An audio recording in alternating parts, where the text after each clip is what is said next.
My name is Camille. I am 35 years old, and my husband of 10 years decided our anniversary dinner was the perfect time to hand me divorce papers while his family cheered him on. I said nothing. I quietly signed the papers.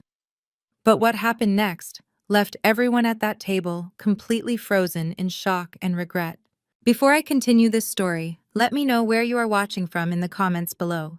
Hit like and subscribe if you have ever had to stand up to people who underestimated your worth and tried to destroy your peace. The crystal chandelier above our private dining table at Belmont's cast a warm golden glow over the room. Belmont's was the most exclusive restaurant in Buckhead, Atlanta, a place where reservations took 6 months and the waiters wore white gloves. It was the exact kind of place my husband Derek loved because it made him feel important. We were gathered to celebrate our 10th wedding anniversary. The table was covered in expensive silverware, fine china, and half-empty bottles of imported champagne. Derek sat at the head of the table wearing a custom-tailored suit that cost more than most people made in a month. To his right sat his older sister Keisha and her husband Terrence. They were wearing flashy designer clothing with massive logos covering their chests, desperate to look wealthy. I sat to Derek's left, wearing a simple but elegant black silk dress, keeping my posture straight and my expression pleasant. As a wealth manager for high-net-worth clients, I was used to keeping my composure in any situation. Derek picked up his silver spoon and tapped it against his champagne glass. The sharp ringing sound cut through the low music playing in the background. The waiter immediately stepped out of the room, closing the heavy oak doors behind him, leaving just our family in the private dining area. Derek stood up, smoothing his tie, and looked around the table. I smiled up at him, expecting a romantic speech. I thought he was going to hand me a small velvet box containing the diamond necklace I had been admiring last month. Or perhaps he had booked the trip to the Maldives we had been discussing for years. Instead, Derek reached into his tailored jacket and pulled out a thick, heavy manila envelope. He did not smile. His eyes were hard and cold. He looked down at me with a mixture of pity and absolute arrogance. He tossed the envelope onto my pristine white dinner plate. It landed with a heavy thud, knocking over my crystal water glass. The ice spilled onto the expensive tablecloth, but Derek did not even blink. I looked at the envelope and then up at his face. My voice remained perfectly level as I asked him what this was. Derek puffed out his chest and looked at his sister, who was already hiding a massive smirk behind her wine glass. He cleared his throat and projected his voice as if he were giving a speech to a crowded auditorium instead of a private dining room. He told me that for 10 years he had poured his blood, sweat, and tears into building his restaurant empire. He talked about how his business Southern Roots was now a staple in Atlanta and how he was a self-made king. Then his tone turned vicious. He pointed a finger at me and told me that a king needs a queen who supports his vision, not a warden who counts his pennies. He announced to the room that he was done being held back by a cold calculating machine. He said he was tired of my spreadsheets, my budget lectures, and my lack of passion. He looked me dead in the eyes and said he was freeing himself tonight. I looked down at the thick envelope. I slowly reached out and unclasped the metal fastener. I slid the thick stack of papers out onto the table. The bold black letters at the top of the first page read, "Petition for dissolution of marriage." It was not a gift. It was a divorce filing. Before I could even process the words on the page, a loud, obnoxious cackle erupted from across the table. Keisha slapped her hand on the table, shaking the silverware. She laughed so hard she had to wipe a tear from her eye. She leaned forward, pointing her acrylic nails right at my face. She told me she knew this day was coming. She loudly announced that she told Derek 10 years ago I was nothing but a stuck-up, historically black college snob who did not know how to treat a real man. Keisha sneered and told me that just because I worked in a fancy bank building in Midtown did not make me better than them. She spent the next few minutes completely unloading a decade of deep-seated jealousy. She criticized the way I dressed, calling my quiet, luxury style boring and cheap. She criticized the way I spoke, saying I always tried to sound too perfect.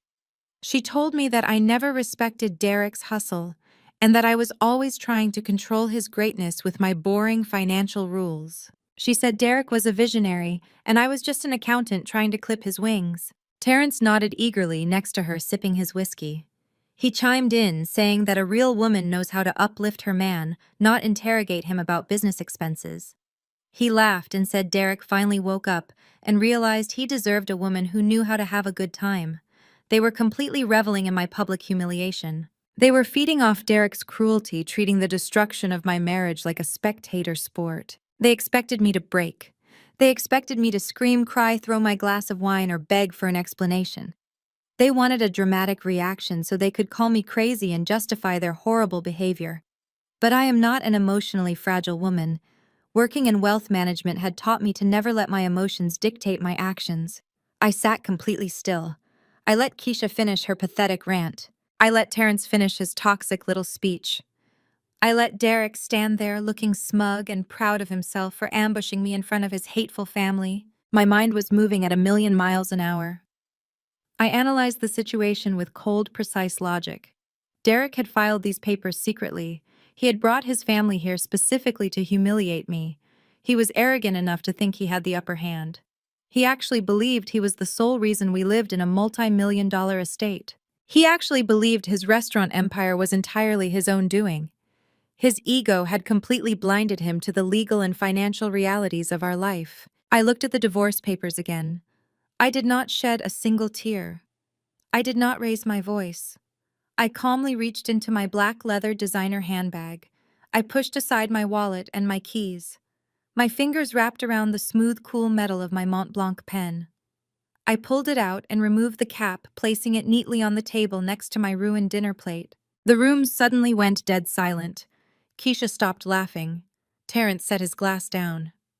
Derek frowned, looking slightly confused by my lack of hysterics. They watched in absolute silence as I flattened the thick stack of legal documents. I ignored the first 20 pages of legal jargon. I did not care about his demands or his pathetic justifications. I smoothly flipped the heavy pages one by one, the sound echoing in the quiet room. I went straight to the very last page, the signature line. I positioned my pen over the paper, ready to give him exactly what he asked for, knowing it would be the biggest mistake of his entire life. Before I could press the ink to the paper, a bright flash illuminated the room. I glanced up from the legal document. My 15-year-old son Trey was holding his phone high, angling the camera perfectly to capture my reaction. A vicious little smirk played on his lips. He was live streaming this. My own flesh and blood, the boy I carried and raised, was broadcasting my public humiliation to his friends on social media. He leaned back in his upholstered chair, chuckling, and muttered to his screen that his followers were going crazy over this drama. I felt a sharp physical pang in my chest, but I forced the emotion down instantly. Derek had been buying Trey off for years with limited edition designer sneakers, expensive gaming computers, and zero curfews, effectively purchasing his loyalty. I had tried to instill discipline and respect, but Derek constantly undermined me, playing the role of the fun parent while painting me as the strict warden. Next to Trey sat my 13-year-old daughter, Aaliyah. She did not even look up from her own glowing screen. She simply popped her chewing gum, rolled her eyes heavily, and let out a loud, dramatic sigh. She said finally out loud. She actually said finally right to my face. She leaned over to her brother and whispered loud enough for the entire table to hear that now Dad could be with someone fun who actually let them live a little. She complained that she was sick of my rules, my high expectations regarding her grades, and my suffocating energy. The betrayal from my children cut far deeper than Derek's pathetic restaurant stunt ever could.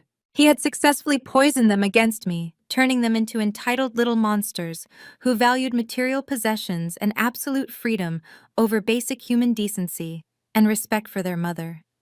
But even facing the cruelty of my own children, I did not break my composure. I knew exactly how they had been manipulated, and I knew exactly how harsh their reality check was going to be in the very near future. Just as Aaliyah finished her cruel remark, the heavy oak doors of the private dining room swung open once again.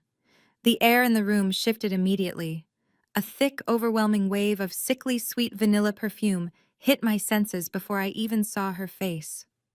Jasmine strutted into the room like she owned the entire establishment. She was 24 years old, an aspiring Instagram model who had been hanging around Derek's flagship restaurant for the past year, looking for a wealthy sponsor. She was wearing a skin-tight red bandage dress that left absolutely nothing to the imagination and a pair of strappy platform heels she could barely walk in gracefully. But it was not the inappropriate dress that caught my attention. It was her left wrist. Glistening brightly under the expensive crystal chandelier was a solid gold Cartier love bracelet studded with diamonds. It was the exact same bracelet Derek had claimed was stolen from his gym locker last Christmas. The same extremely expensive bracelet I had painstakingly filed an insurance claim for months ago. Jasmine confidently walked right past my chair, her hips swaying exaggeratedly, and went straight to Derek. She wrapped her arms tightly around his neck and planted a long, sloppy kiss on his mouth right in front of me, right in front of my children. Keisha and Terrence started clapping. They actually clapped loudly like they were watching the romantic climax of a movie. Keisha yelled out that Derek finally got himself a real prize. Jasmine pulled back, giggled loudly, and ran her manicured fingers through Derek's hair. She looked down at me sitting in my chair with a fake sympathetic pout on her glossy lips. She told me in a condescending baby voice not to be bitter about the situation. She said Derek just needed a woman who understood his dominant male energy, and that I should be grateful he stayed with a boring woman like me as long as he did. The sheer audacity of this young girl standing there wearing stolen jewelry, bought with my money, lecturing me about energy was almost comical. She thought she had won a grand prize. She had absolutely no idea she was eagerly boarding a rapidly sinking ship. I completely ignored the circus unfolding around me. I expertly tuned out Keisha's loud cackling, Jasmine's annoying giggling, and Derek's booming arrogant laughter. I lowered my eyes back down to the thick stack of divorce papers resting on the white tablecloth. As a senior wealth manager, I spent my days analyzing complex corporate contracts, offshore tax accounts, and intricate trust funds for billionaires. I knew corporate law and I knew money logistics better than anyone sitting in that room. Derek had clearly hired a cheap, flashy strip mall lawyer who cared more about billing quick hours than doing actual financial due diligence on our marriage assets. I rapidly scanned the specific clauses regarding asset division. Derek aggressively wanted to keep the Buckhead house, the luxury cars, and of course his precious restaurant business. I read the specific paragraph detailing the business assets, very carefully tracing the words with the cap of my pen. The document stated clearly that the petitioner, Derek, retained 100% sole ownership and all voting rights of Southern Roots, LLC, abandoning any claim to the respondent, Camille's personal holdings, retirement accounts, or investment portfolios. I had to physically bite the inside of my cheek to stop myself from laughing out loud right there at the table. Southern Roots, LLC. That was the exact legal name printed on the binding document. It was a fatal, catastrophic legal flaw drafted by a lazy, incompetent attorney and eagerly signed by an arrogant fool who never paid attention to the paperwork. They blindly assumed Southern Roots LLC owned the physical restaurants. They assumed it owned the secret recipes, the expensive commercial leases, the heavy kitchen equipment, and the valuable intellectual property. They were entirely wrong. So incredibly, profoundly wrong. I had structured his business years ago, specifically to protect our family assets from his reckless, impulsive spending habits. I knew exactly what signing this document meant for his future. I placed the sharp tip of my Mont Blanc pen against the thick paper. I did not hesitate for a single second. I signed my name with a smooth, elegant flourish on the final page. I wrote the date neatly next to my signature. I flipped to the second identical copy and signed that one as well, binding us both to the deeply flawed agreement. I neatly stacked the heavy papers back together, tapping the edges on the table to align them perfectly. I slid the envelope across the white tablecloth, stopping it right in front of Derek's dinner plate. He looked down at the signed documents, and a massive, victorious grin spread across his face. He puffed out his chest, looking at Jasmine and his terrible family, like he had just single-handedly conquered the world. He reached into his tailored suit jacket pocket, pulled out his heavy platinum American Express card, and tossed it onto the table with a loud metallic clatter.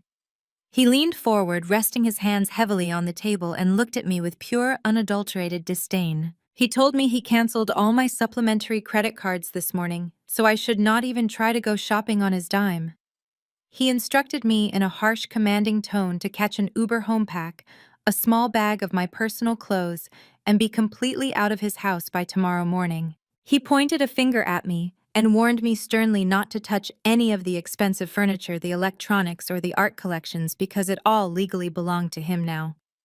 I looked down at the credit card sitting uselessly on the table. Then I slowly looked up at Derek, taking in his smug face. A genuine, warm, confident smile finally broke across my face. I did not argue.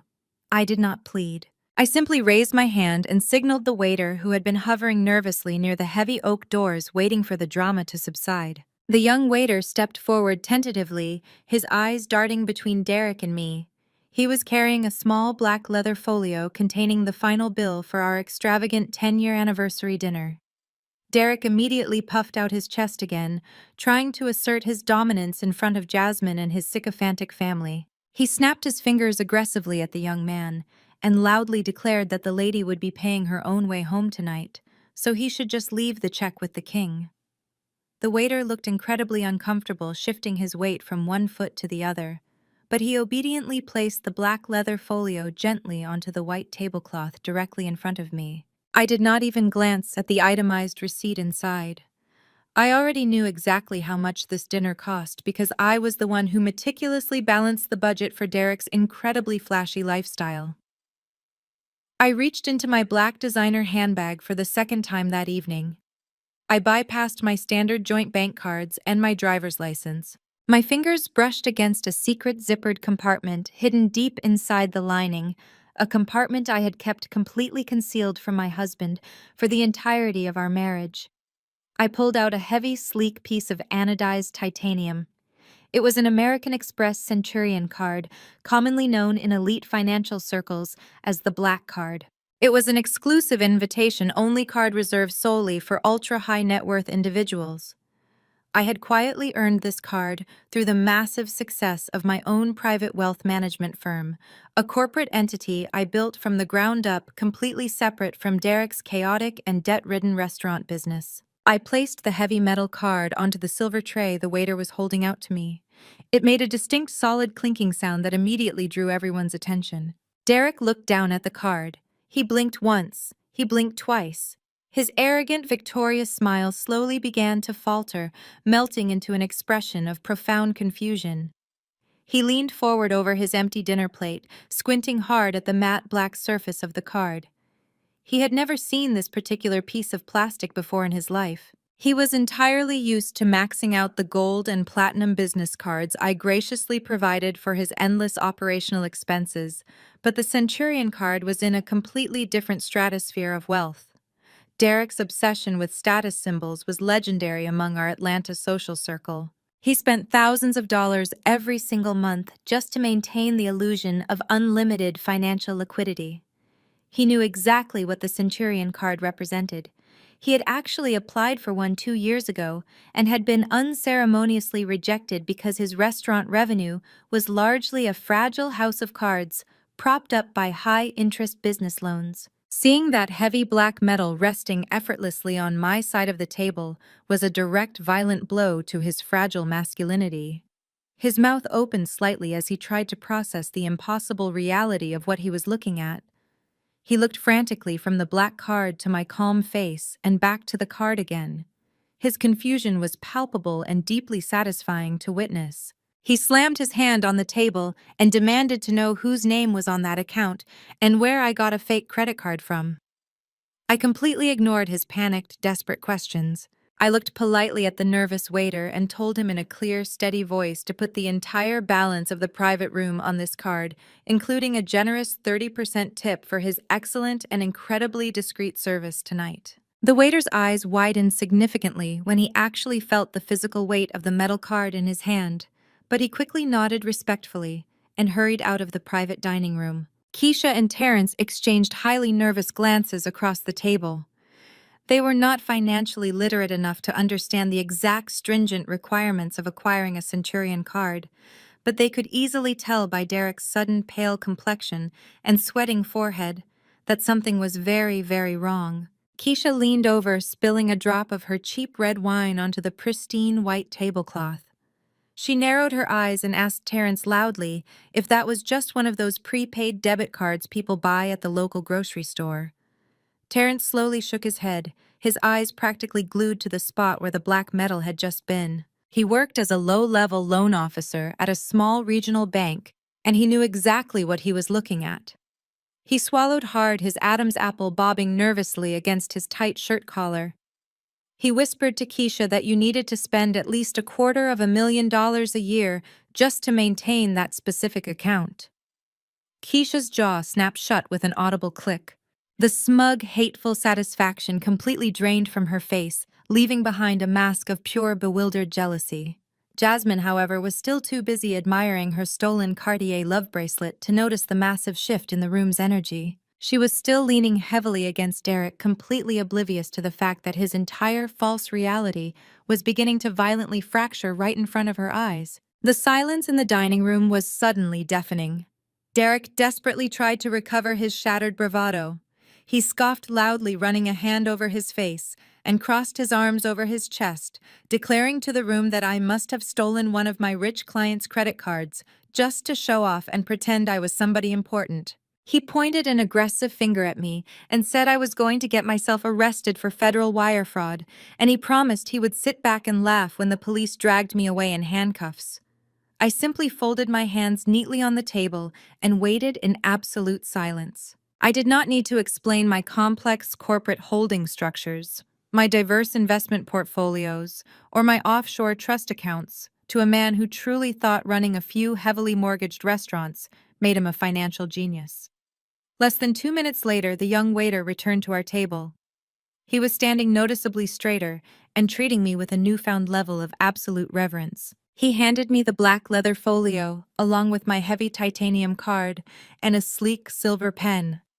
The total bill for renting the exclusive private room, the endless bottles of imported champagne, and the customized gourmet menu came to exactly $15,000. I took the silver pen and signed my name with the exact same smooth, elegant flourish I had just used to sign away my toxic marriage on the divorce papers. I carefully tore off the customer copy of the itemized receipt.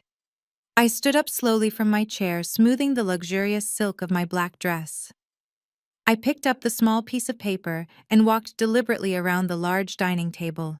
I stopped right behind Jasmine's chair. She looked up at me over her shoulder, her glossy, overdrawn lips parted in a confused, slightly irritated pout. I dropped the $15,000 receipt directly onto her lap. It fluttered down gently and landed right on top of her incredibly tight red dress. She picked it up, holding it carefully by the corners as if it were highly contaminated. Her eyes scanned the bold numbers printed at the bottom, and her jaw practically unhinged. The total amount was significantly more than she made in an entire calendar year promoting cheap diet teas and fast fashion brands on her social media pages. $15,000 paid in full in a matter of seconds by the boring accountant wife without even batting an eyelash. I leaned down slightly, my voice dropping to a low, calm, and incredibly dangerous register that only she and Derek could hear clearly over the ambient music. I told Jasmine to consider this extravagant dinner my early wedding gift to her. I smiled warmly and added that she was going to need to find a new sugar daddy very, very soon because this one did not actually have any of his own money left to spend. Jasmine looked over at Derek, her eyes wide with sudden absolute panic. Derek's face turned a dangerous, explosive shade of crimson. He slammed his hands flat on the table, standing up so fast and so violently that his heavy dining chair tipped backward and crashed loudly onto the hardwood floor. He yelled at me at the top of his lungs, demanding to know what I meant by that statement and insisting furiously that he was a self-made millionaire who built an empire from scratch. He ordered me to sit back down immediately and explain myself to him. But the time for logical explanations was permanently over. I had spent 10 agonizing years explaining basic household budgets, credit scores, liability clauses, and return on investment to an arrogant man who completely refused to listen to a single word I said. I simply turned my back on his red, screaming face. I did not bother to look at Keisha, whose mouth was still hanging wide open in pure shock. I did not look at Terrence, who was suddenly staring intently into his empty whiskey glass, as if wishing he could disappear into it. And I certainly did not look at my two ungrateful spoiled children, who were still somehow too completely absorbed in their glowing cell phone screens to realize their entire luxurious world was about to violently collapse around them. I walked out of the private dining room, my expensive designer heels clicking sharply and rhythmically against the highly polished marble floors of Belmont's. I did not run. I walked with the measured, confident stride of a woman who held every single string in this pathetic puppet show. The heavy oak doors swung shut behind me, instantly cutting off the sound of Derek's frantic, furious yelling. The restaurant manager was waiting anxiously near the elegant front entrance. He bowed his head slightly as I approached, thanking me profusely for my continued patronage, and quickly holding the heavy glass doors open for me. I stepped out into the cool, crisp night air of Atlanta. The valet stand was crowded with expensive sports cars and luxury sedans belonging to the city's elite. Derek had proudly driven his leased Mercedes-Benz to the restaurant, expecting me to humiliatingly call an Uber when he publicly abandoned me. He did not know that I never relied on him for anything, especially transportation. A sleek, immaculate black Cadillac Escalade with heavily tinted windows pulled up smoothly to the curb right in front of me, perfectly timing its arrival.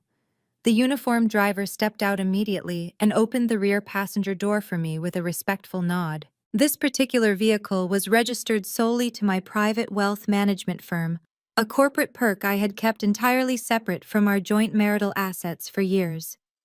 It was just one of many invisible safety nets I had quietly woven while Derek was busy playing the role of a hotshot celebrity restaurateur for the cameras. I stepped gracefully into the spacious, luxurious leather interior of the massive SUV. The heavy door closed behind me with a solid, reassuring thud, instantly muting the chaotic sounds of the busy Buckhead City street. The leather seats were heated, and the pristine cabin smelled faintly of expensive cedar and polished wood. I poured myself a small glass of sparkling water from the chilled compartment hidden in the center console. I took a slow, deliberate sip, allowing the freezing cold liquid to wash away the bitter, toxic taste of the last 10 years of my life. The driver looked at me through the rearview mirror, his voice low and professional, asking if I was ready to head home for the evening. I settled deep into the plush seat, taking a long, deep, calming breath. I told him we were indeed going home. As the heavy vehicle merged seamlessly into the fast-moving Atlanta traffic, I pulled my cell phone from my handbag. The glowing screen illuminated the dark, quiet interior of the car. It was finally time to pull the trigger on the very first phase of my retaliation. Derek actually thought he was kicking me out of my own house tomorrow. He firmly believed the sprawling Buckhead estate was rightfully his, simply because he proudly signed the initial mortgage papers years ago when his credit score was still decent. He was blissfully unaware that when he nearly bankrupted himself gambling on a completely failed second restaurant location 3 years ago, I had quietly purchased the remaining debt from the bank to save us from foreclosure. The property deed had been legally and irrevocably transferred to a private family trust. I was the sole operating trustee of that account. Derek had been nothing more than a glorified tenant, living under my roof, paying rent directly to my corporate entity for 36 continuous months. I scrolled carefully through my contacts and tapped the direct number for my premier property management firm. The line rang twice before my lead property manager picked up. Her voice was crisp, efficient, and highly professional, asking how she could assist me this late in the evening. I looked out the tinted window, watching the bright city lights blur past into streaks of color. My voice was completely steady, devoid of any sadness, anger, or hesitation. I gave her a direct, uncompromising order. I told her to initiate protocol eviction for the Buckhead estate immediately. I instructed her to coordinate directly with the local police precinct to ensure the county sheriff was present, along with a full private security team. They were to arrive at the front iron gates tomorrow morning at exactly 8 o'clock. I specified that all locks on the perimeter gates and the main house doors were to be changed the exact moment the premises were vacated.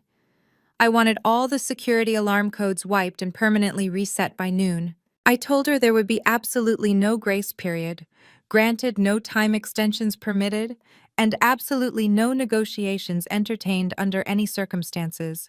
It was officially time for the arrogant king to be violently dethroned from his imaginary castle. The morning sun crested over the manicured trees of my Buckhead estate, casting long, bright beams of light through the massive floor-to-ceiling windows of the grand foyer. I had been awake since 5 o'clock in the morning. I did not sleep much, but I did not feel tired either. Instead, I felt a deep, humming energy vibrating through my veins. I was perfectly dressed in a tailored charcoal gray pantsuit, my hair flawlessly styled and my makeup impeccably applied. I sat quietly in the oversized leather armchair in the formal living room, sipping a cup of black coffee. I was waiting. I knew exactly what Derek was going to do. He was highly predictable, a man entirely driven by his own inflated ego and a desperate need to perform for an audience. I checked the gold watch on my wrist. It was 7:58 in the morning. At precisely 8 o'clock, the heavy mahogany front doors swung open with a loud, aggressive bang that echoed off the high, vaulted ceilings. Derek marched into the house like a conquering general returning from a victorious war. Right behind him was his ridiculous entourage. Jasmine strutted in, wearing oversized designer sunglasses indoors, carrying a small designer dog in her purse. Keisha and Terrence followed closely behind them, struggling to carry a stack of flattened cardboard moving boxes and a large roll of heavy-duty black garbage bags. Keisha's eyes were darting wildly around the luxurious foyer, taking in the expensive crystal chandelier, the imported marble floors, and the custom artwork on the walls. She looked like a starving animal that had just been led into a butcher shop. She was practically foaming at the mouth with malicious excitement. Keisha dropped the cardboard boxes onto the pristine floor with a loud thud and aggressively snapped one of the black garbage bags open. She looked directly at me, sitting calmly in the living room, and let out a loud, nasty laugh. She yelled across the room that it was time for the Ice Queen to pack up her boring pantsuits and get out of their house. She told Jasmine to point her toward the master suite because she personally wanted the immense pleasure of throwing all my expensive designer clothes into the trash where they belonged. Terrence nodded eagerly, rubbing his hands together, and adding that they needed to clear out the garage too, so Derek could finally park his new toys without me complaining about the lack of space. They were walking around my home, touching my expensive vases and inspecting my furniture like they had just won the lottery. Jasmine kicked off her high heels and dug her toes into the plush custom rug, sighing loudly and telling Derek that she was going to completely redecorate the entire lower level because my taste was just far too dull and depressing for her vibrant energy. Before Derek could even respond to his obnoxious mistress, the sound of rapid footsteps echoed from the top of the grand sweeping staircase. My 15-year-old son Trey and my 13-year-old daughter Aaliyah came practically sprinting down the marble steps. They were fully dressed in the expensive streetwear brands Derek constantly bought to bribe them. They completely bypassed the living room where I was sitting. They did not look at me. They did not say good morning to their mother. They ran straight past me and threw their arms around Jasmine, hugging her tightly, as if she were their long-lost favorite aunt.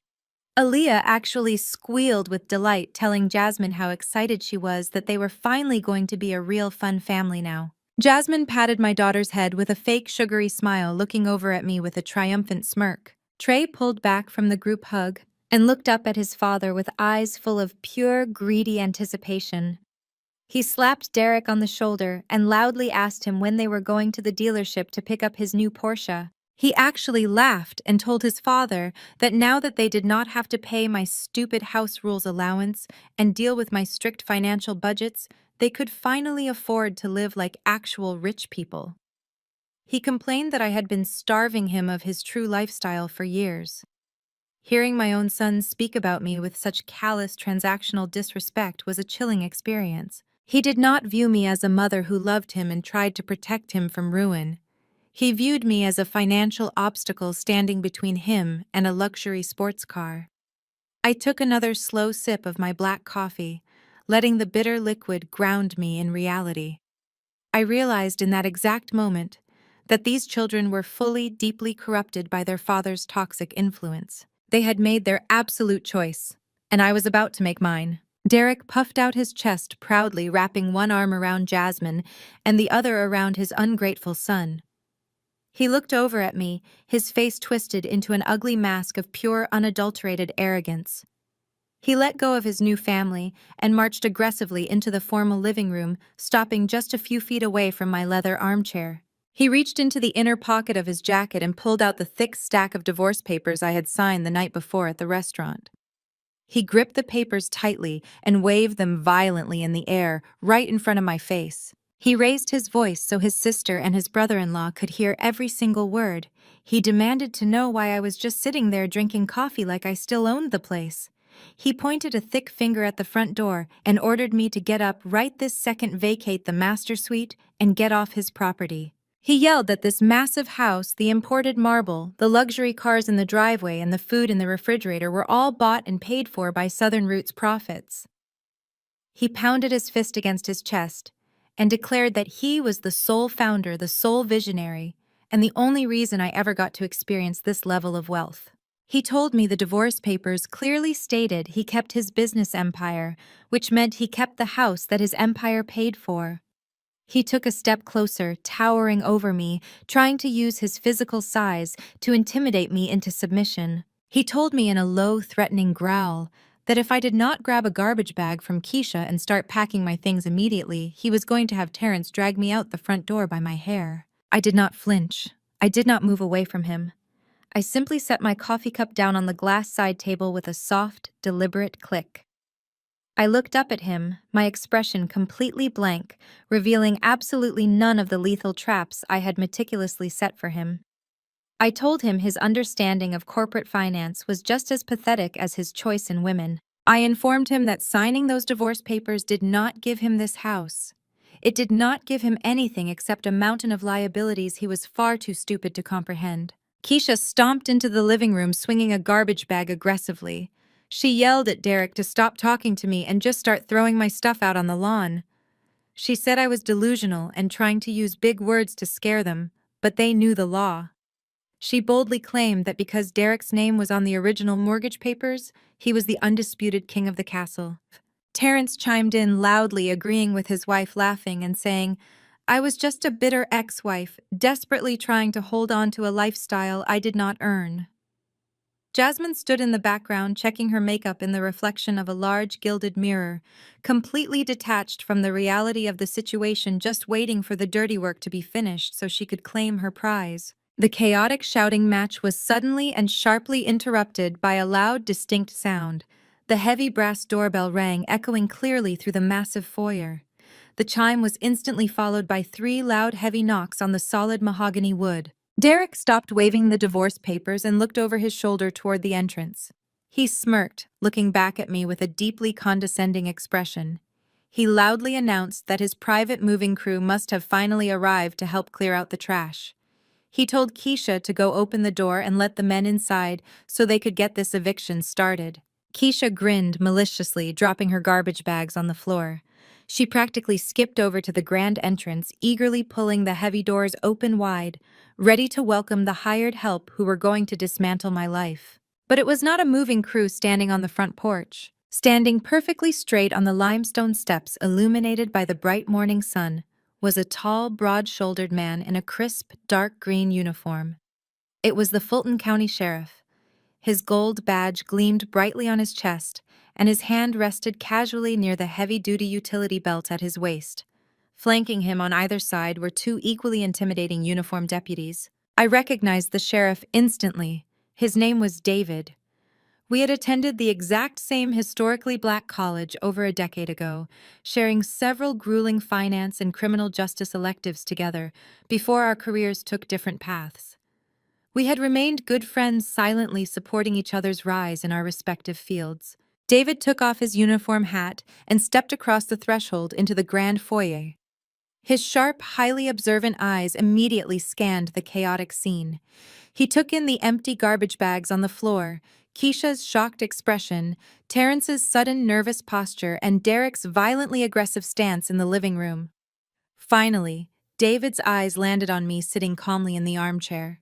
He gave me a very subtle, almost imperceptible nod of respect. Derek's arrogant smirk instantly vanished, replaced by a look of sheer panicked confusion. He quickly lowered the divorce papers, taking a step back from me.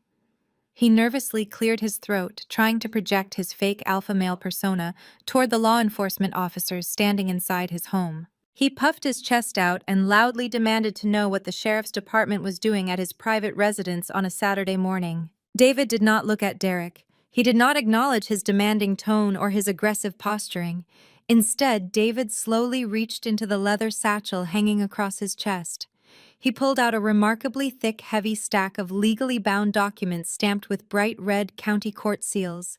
He held the formidable stack of papers up, gripping them tightly in his large hand. He looked directly at Derek, his voice carrying the absolute, unquestionable weight of state authority.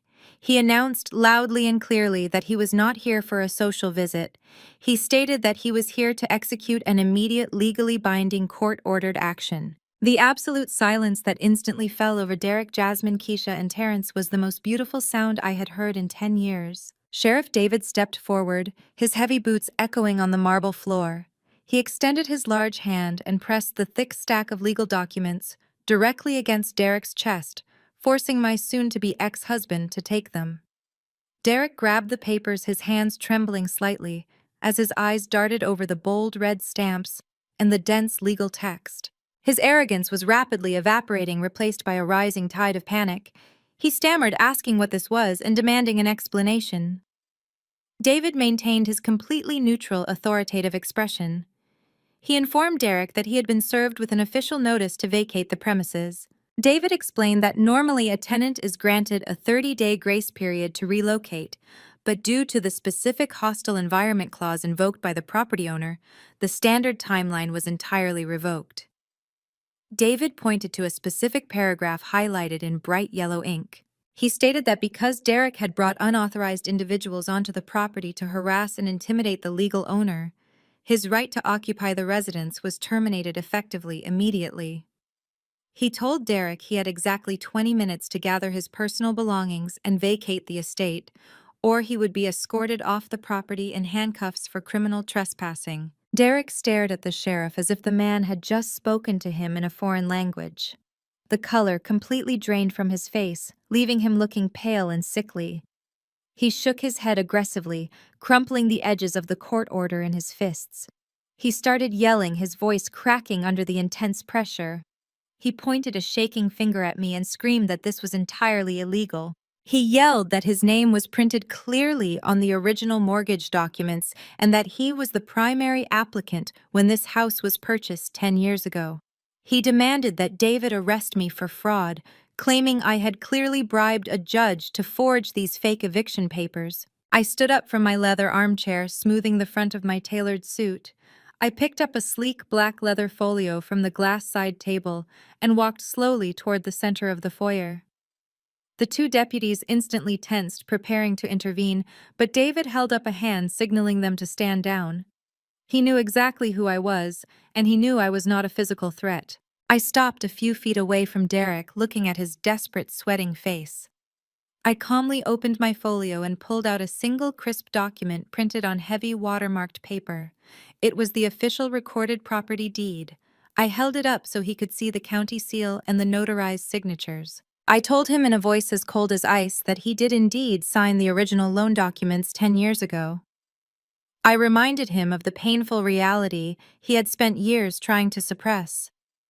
I asked him if he remembered his massive financial disaster 3 years ago, when his highly publicized second restaurant location completely failed. I reminded him how the bank was prepared to foreclose on this exact house because he had drained all our liquid savings to cover his catastrophic business debts.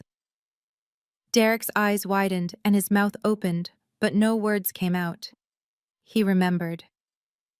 I continued, my voice echoing clearly in the silent room. I told him that the bank did not just magically forgive his massive debt like he foolishly believed. I explained that my private wealth management firm stepped in and quietly purchased the distressed debt directly from the lender to save our family from public bankruptcy. In exchange, the property deed was legally and irrevocably transferred into the CR Legacy Trust. I tapped the heavy paper with my manicured finger. I looked him dead in the eye, and stated that I was the sole operating trustee of that account. I told him he had not owned this house for 36 months. He had simply been my tenant paying his monthly mortgage contribution as rent directly to my corporate entity. I smiled a sharp, predatory smile and told him his lease was officially canceled. The crushing realization of his own profound financial ignorance hit Derek like a physical blow. He stumbled backward slightly, his knees buckling under the weight of the truth. He looked around the grand foyer, viewing the luxury he thought he owned through the devastating lens of reality. He did not own the marble floors.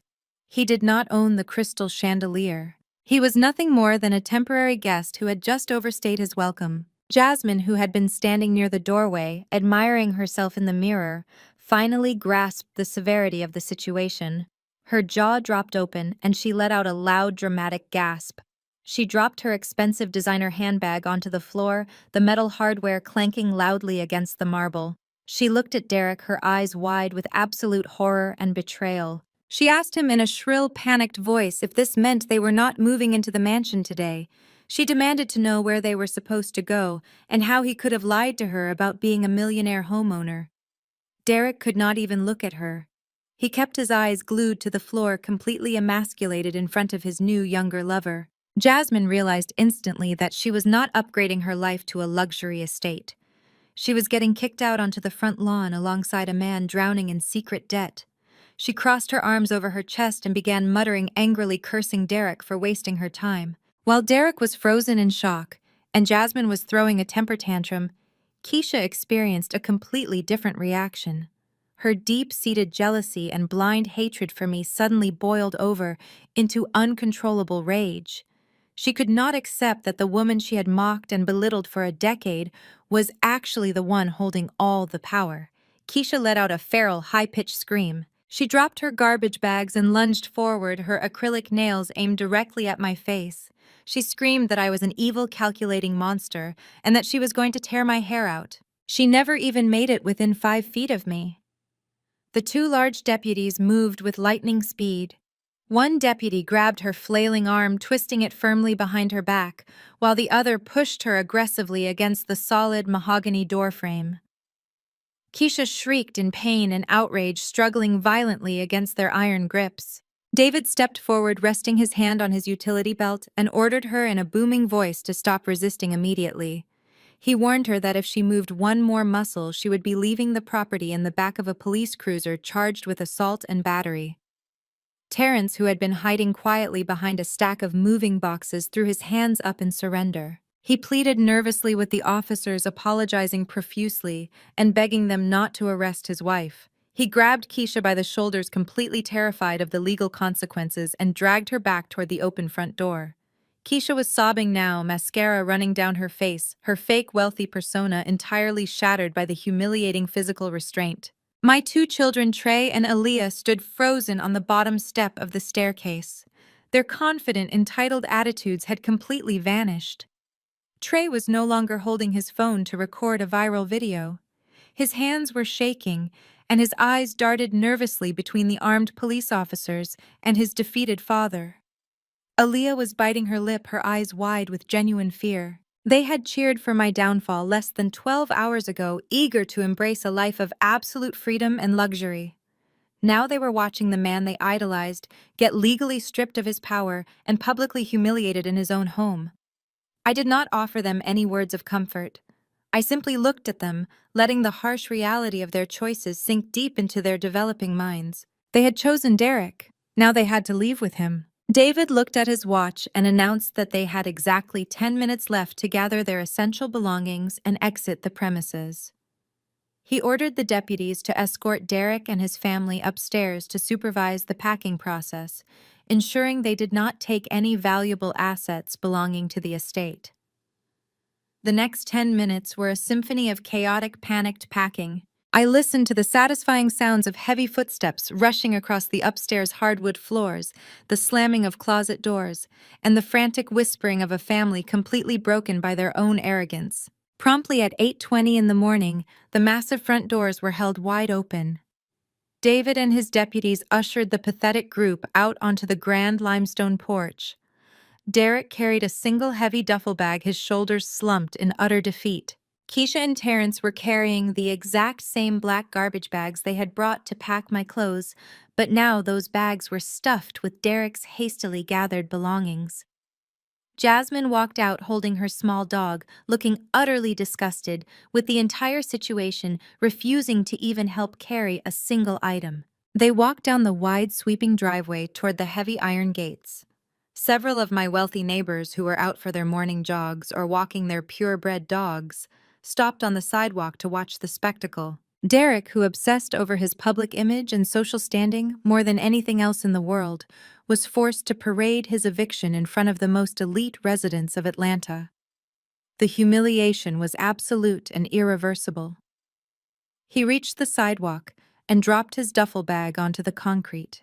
The heavy iron gates of my estate began to slowly close, automatically sliding shut with a loud metallic grinding sound. Derek turned around, grabbing the iron bars of the gate as they locked securely into place. His face was contorted with pure, desperate rage. He looked through the bars at me standing peacefully on my front steps. He screamed at the top of his lungs, his voice echoing down the quiet, affluent street. He vowed to destroy me financially. He yelled that a house did not matter and that real wealth was in the business. He screamed that he was going to bleed me dry at the restaurant. He gripped the iron bars tighter and promised me that I was officially locked out of Southern Roots forever. He swore I would never see another dime from his empire.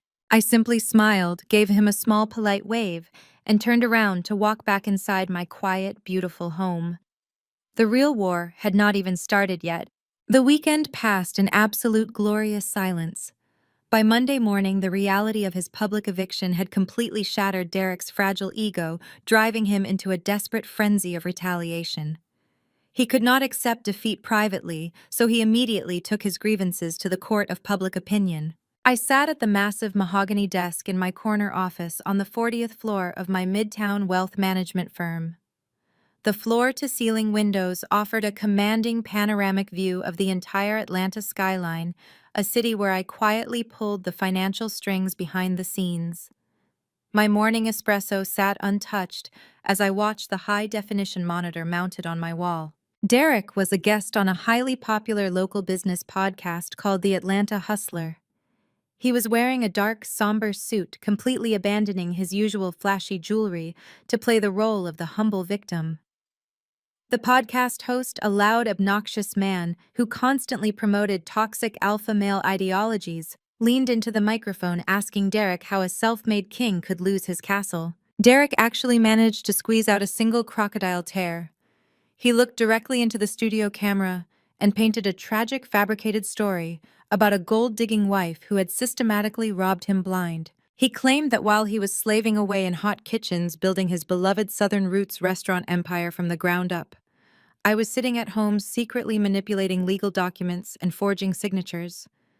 He told the audience that I had exploited his absolute trust, stealing the deed to his multi-million-dollar estate, just to throw him out on the street for a younger Instagram model. He painted himself as the honorable family man who was cruelly betrayed by a cold, calculating financial predator. I listened to his pathetic lies without a single change in my heart rate.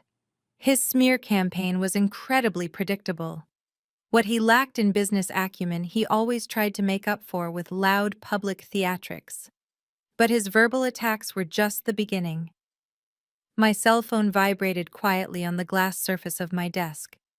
It was an automated alert from a regional bank. Derek had officially frozen all of our joint checking and savings accounts.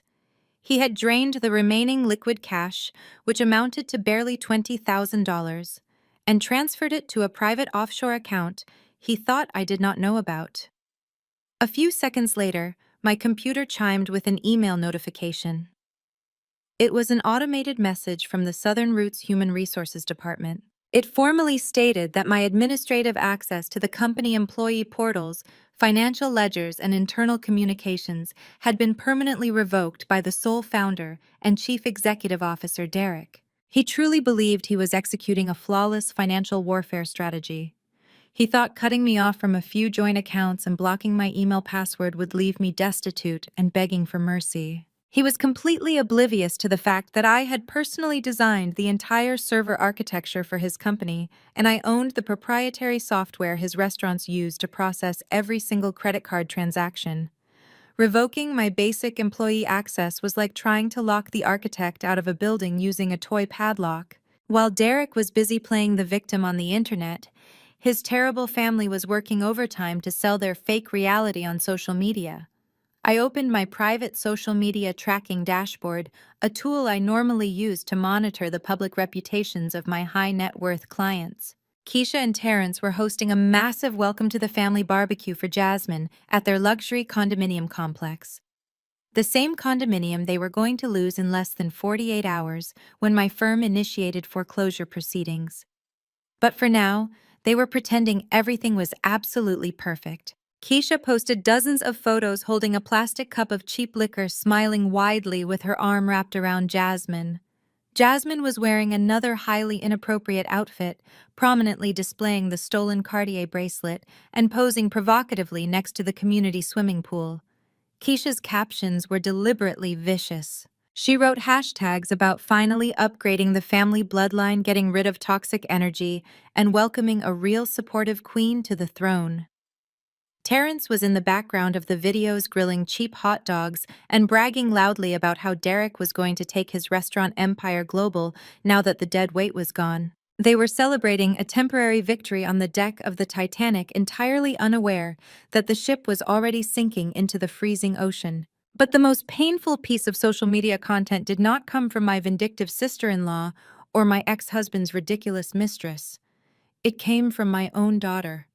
Aaliyah had posted a video to her TikTok account, which was highly popular among the elite private school circles in Atlanta. In the video, Aaliyah and Trey were standing in the background of Keisha's barbecue. Aaliyah was lip-syncing to a popular rap song about losing it all and walking away with nothing. She was laughing, dancing, and pointing directly at the camera. The text overlay on her video was completely heartless. It read, "When your strict, boring mom finally gets kicked out of the family business and loses her entire bag." The video had already accumulated over 50,000 views in just a few hours. Hundreds of comments from her classmates and strangers were mocking my supposed downfall. My own children were publicly celebrating the false narrative that I was a broke, desperate woman who had just lost everything. They were actively participating in the public destruction of my character just to score a few cheap points with their father and his new girlfriend. I stared at Aaliyah's smiling face on the screen.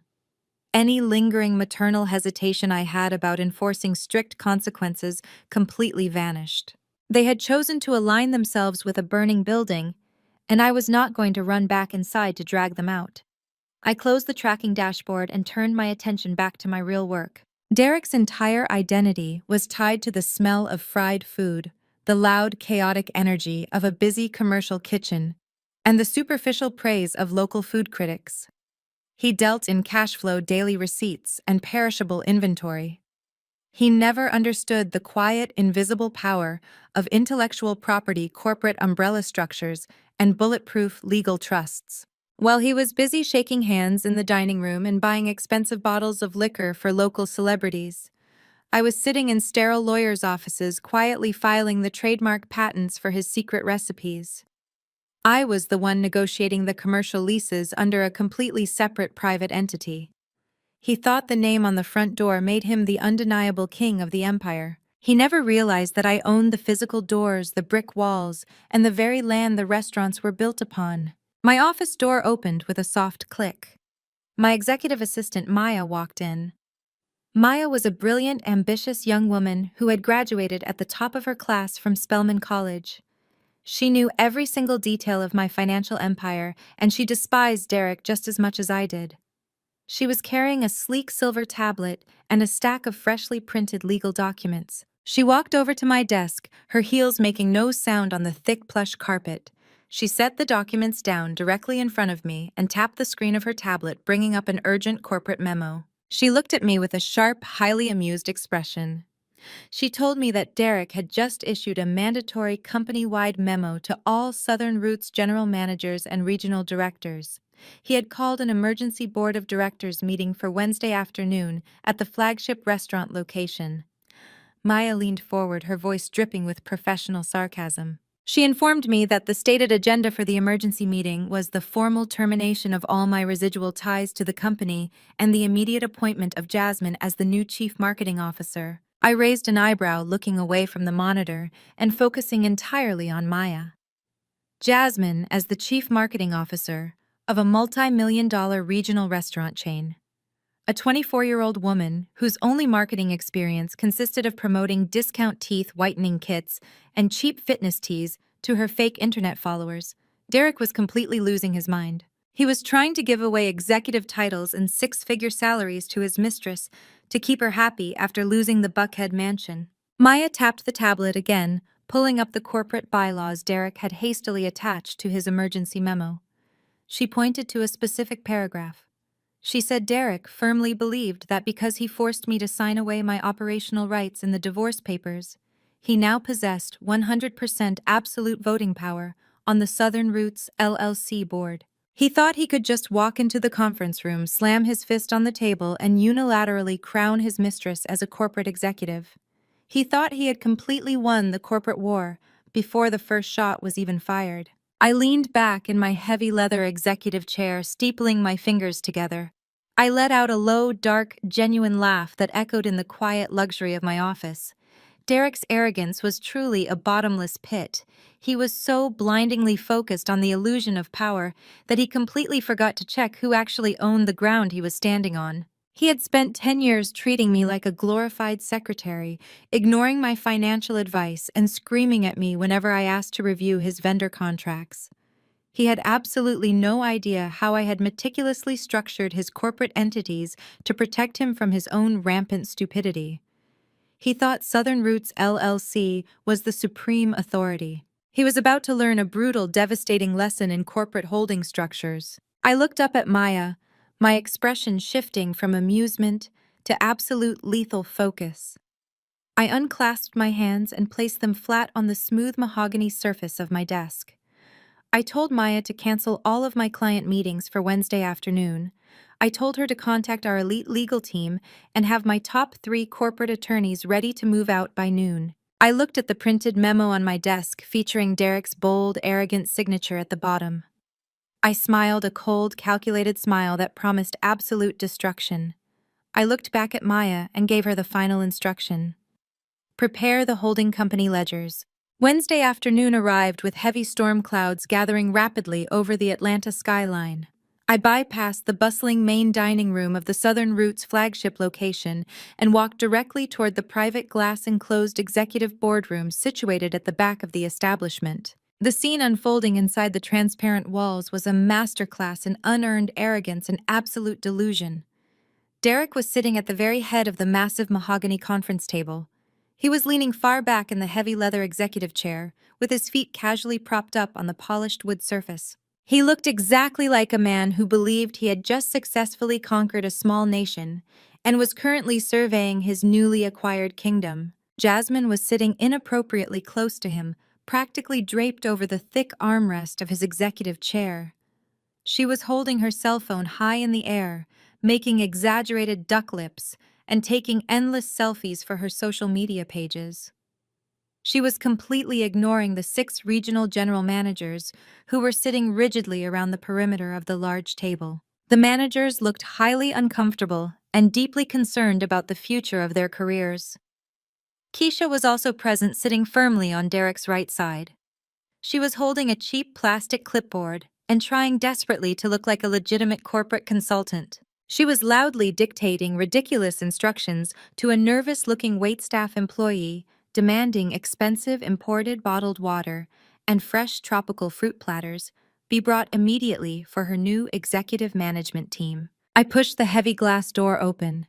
The thick soundproofing of the boardroom immediately swallowed the ambient noise of the busy restaurant outside, replacing it with a tense, heavy silence. I did not come alone. Flanking me were 3 of the most ruthless and expensive corporate litigators in the entire state of Georgia. They wore immaculate dark-tailored suits and carried heavy leather briefcases. Their collective hourly billing rate was significantly more than Derek's flagship restaurant netted in an exceptionally busy month. The regional general managers around the table immediately sat up straighter, recognizing the serious shift in power dynamics the moment my legal team stepped into the room. Derek, however, completely missed the subtle environmental cues. He dropped his feet from the mahogany table and let out a loud, booming laugh that echoed sharply off the glass walls. He clapped his hands together, leaning forward and looking at me with pure, unadulterated smugness. He loudly announced to the room that his ex-wife had finally decided to show up just in time to officially clear out her desk. He pointed a mocking finger at my formidable legal team and asked if I really needed to bring a highly paid security detail just to drop off my office keys and surrender my corporate laptop. Jasmine giggled loudly, looking up from her phone screen and whispering something inaudible into Derek's ear. Keisha crossed her arms tightly over her chest and sneered, telling me I was currently trespassing on private company property and that I needed to leave before she called the police. I walked slowly and deliberately to the opposite end of the long conference table. I did not bother to sit down. My lead attorney, a highly intimidating man named Marcus, placed his heavy leather briefcase onto the polished mahogany surface with a solid, authoritative thud. He popped the brass locks open, clicking loudly in the suddenly quiet room. I looked directly at Derek, completely ignoring Keisha's pathetic glaring and Jasmine's childish whispering. I did not yell.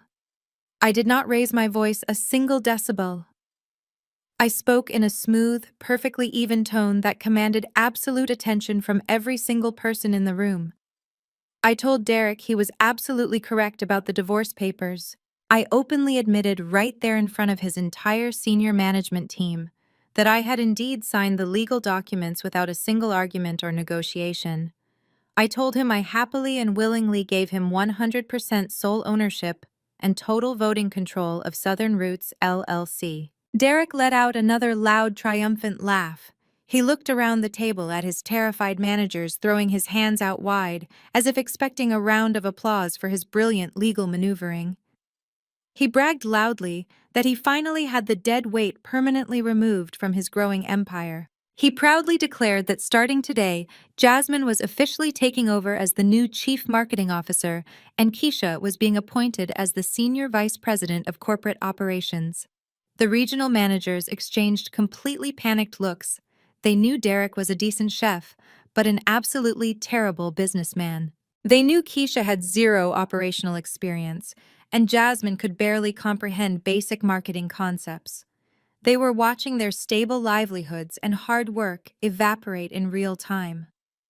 Derek slammed his hand flat on the table, demanding I hand over the master administrative passwords to the company's servers, so his newly appointed executive team could immediately get to work. I reached calmly into my designer handbag and pulled out a small, sleek remote control.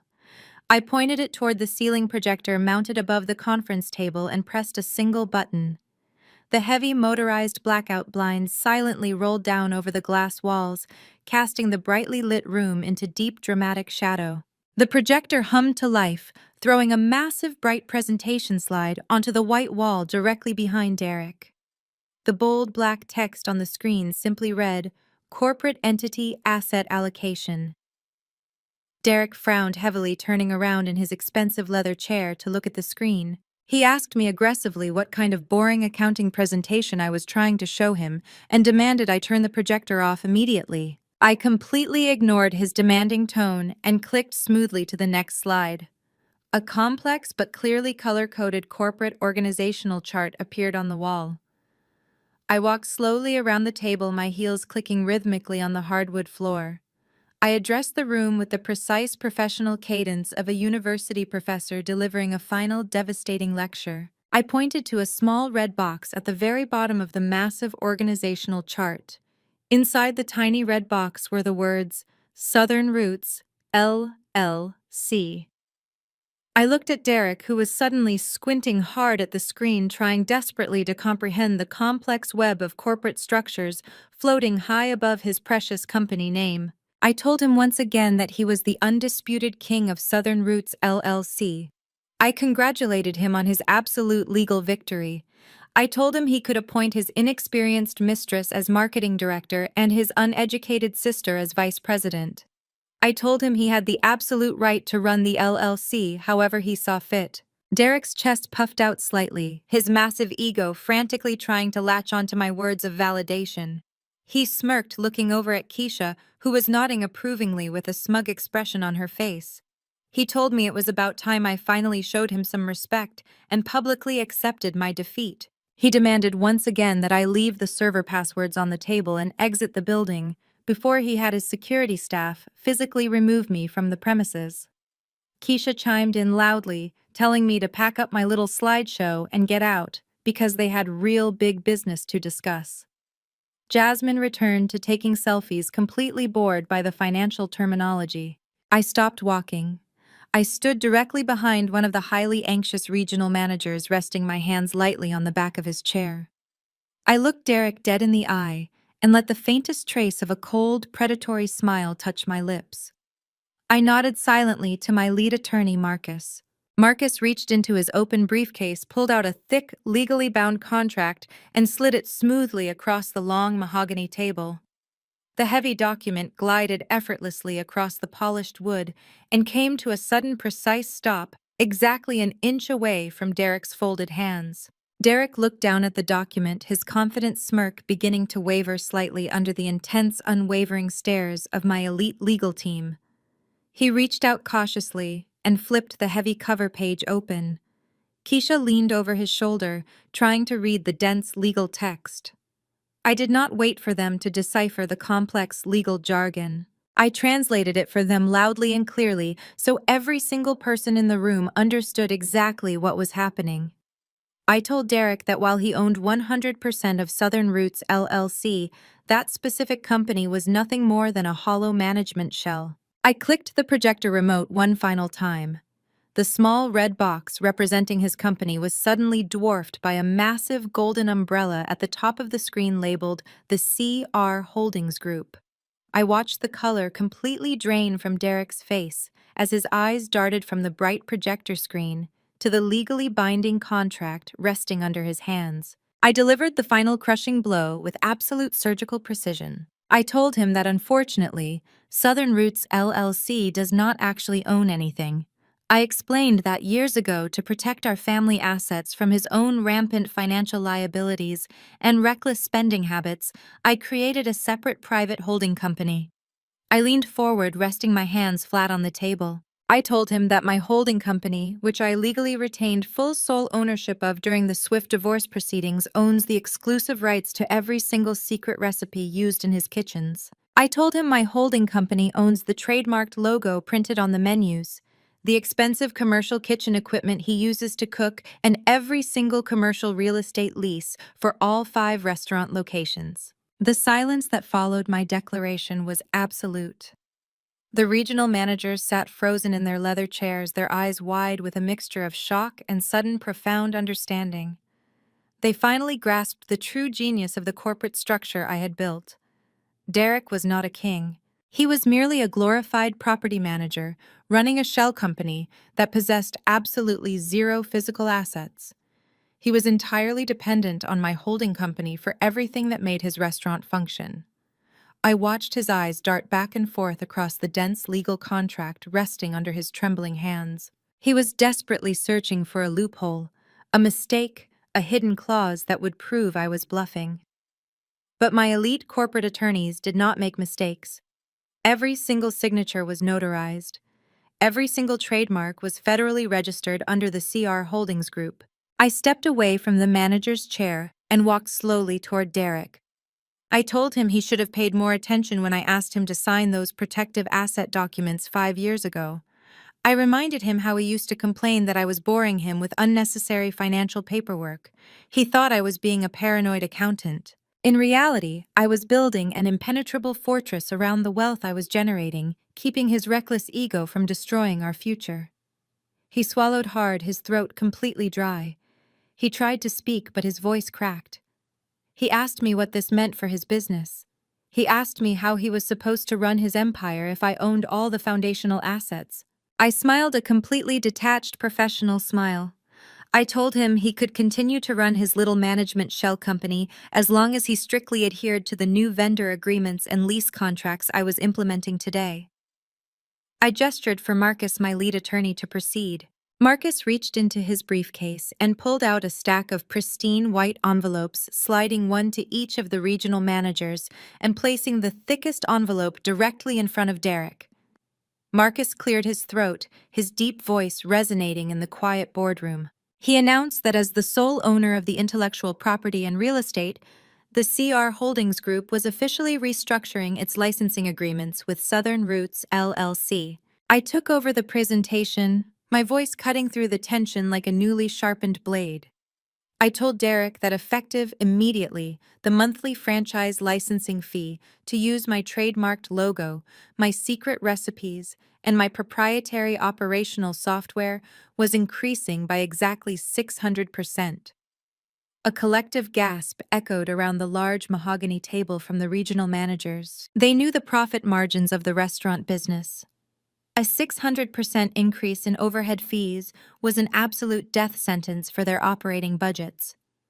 But I was not finished. I looked directly at Derek, ensuring he heard every single syllable of his financial execution.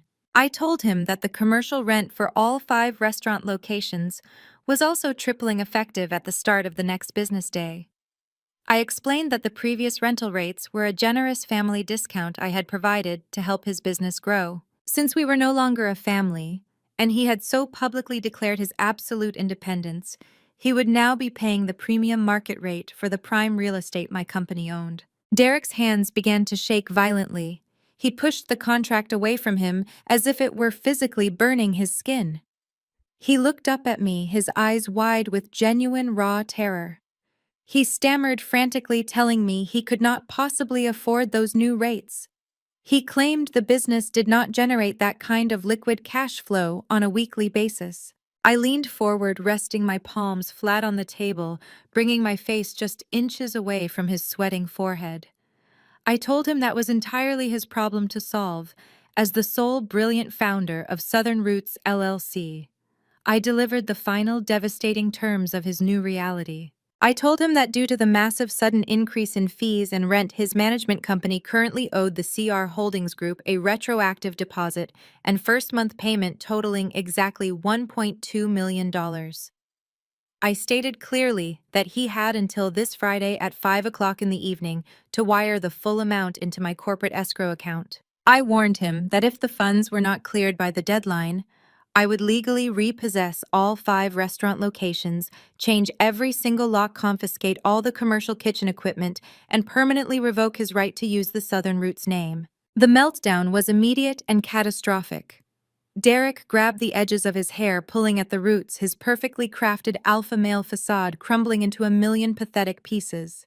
He started hyperventilating, muttering under his breath that he did not have $1.2 million in liquid cash. He looked wildly around the room, his eyes finally landing on Jasmine. He had spent the last 2 years draining the restaurant's operational funds to buy her designer handbags, luxury vacations, and the stolen Cartier bracelet currently resting on her wrist. He had sacrificed the financial stability of his entire business to impress a young woman who only cared about his perceived wealth. Jasmine was no longer taking selfies. Her cell phone was resting face down on the table. She sat completely rigid, staring at Derek with a look of profound disgust and horrifying realization. The glamorous illusion she had bought into was violently shattered. She finally understood the true dynamic of the room.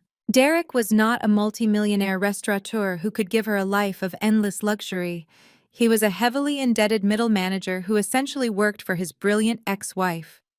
Jasmine looked from Derek's sweating, panicked face to my calm, impeccably dressed figure. She realized in that exact moment that I held all the money, all the power, and all the property. Her sugar daddy was entirely broke, and the woman he had publicly humiliated was the actual billionaire holding his leash.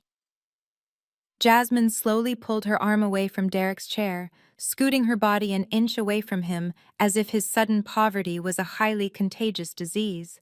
Derek noticed her pulling away. He reached out desperately, grabbing her wrist. He begged her to tell me to stop. He pleaded with her to tell everyone he was a good man who was just being unfairly targeted by a bitter, jealous woman. Jasmine ripped her arm out of his grasp, her face contorting into an ugly sneer. She told him not to touch her. She said she did not sign up to be with a broke loser who did not even own his own restaurants.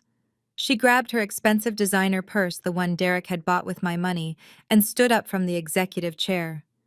She looked down at him with absolute contempt and told him to lose her number before storming out of the glass boardroom without a single backward glance. The sound of the heavy glass door clicking shut behind Jasmine was the final nail in Derek's coffin. He slumped forward, resting his head heavily on the polished mahogany table, utterly defeated. The regional managers sat in awkward silence, watching the man who had screamed at them and belittled them for years get completely dismantled in less than 20 minutes. They looked at me with a newfound respect and a healthy dose of fear. They knew I was the real power behind the brand, and they knew I did not tolerate incompetence or disloyalty. Suddenly, the silence was violently shattered by Keisha. She jumped out of her chair, her cheap plastic clipboard clattering loudly onto the floor. Her face was dark red with explosive rage. She pointed a shaking finger directly at my face, screaming at the top of her lungs. She called me a heartless monster. She yelled that I was an evil, vindictive witch who had meticulously planned to destroy her brother from the very beginning. She accused me of setting a trap to steal his legacy and leave him with absolutely nothing. She slammed her hands on the table, leaning toward me and screaming that I was going to burn in hell for what I was doing to their family. She yelled that she was going to call the local news stations and tell the whole world how I had maliciously orchestrated this hostile corporate takeover. I did not flinch at her screaming. I did not take a step back. I simply turned my head slowly and locked my eyes directly onto hers. My expression was dead cold, devoid of any human emotion. I let her finish her pathetic, hysterical rant. I waited until she had to stop to take a breath. The entire boardroom was holding its collective breath, waiting for my reaction. I spoke in a low, terrifyingly calm voice that instantly silenced the entire room. I told her she was wasting her energy screaming at me. I advised her that she should not be worrying about Derek's failing finances or his impending corporate bankruptcy right now. I took a single step closer to her, watching the fake bravado instantly drain from her eyes.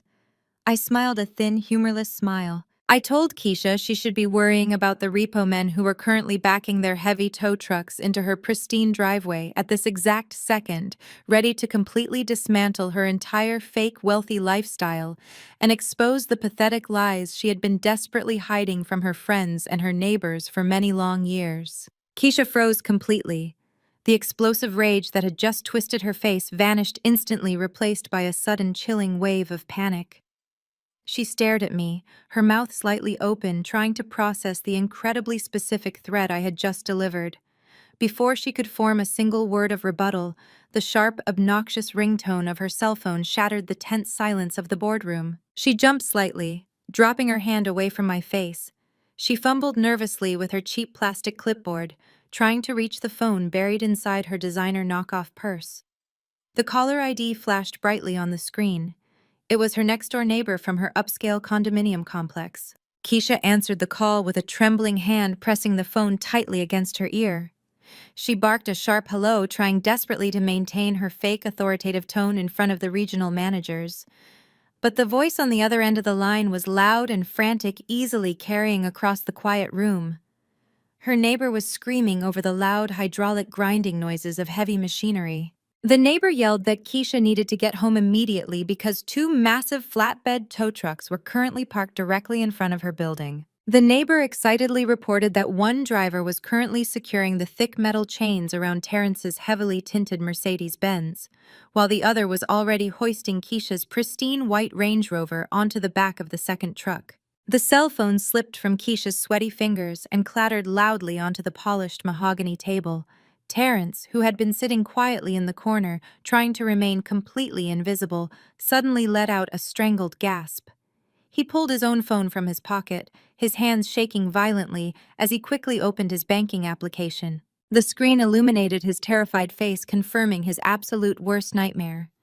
He looked up at his wife, his eyes wide with genuine horror, and whispered that all their accounts were completely frozen. He frantically tapped the screen, trying to refresh the page, but the bright red error messages remained stubbornly in place, indicating absolute financial lockdown.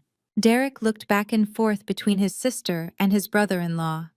His own massive financial problems, momentarily eclipsed by their sudden public ruin. He demanded to know what was going on and why their expensive luxury cars were being repossessed in the middle of the day.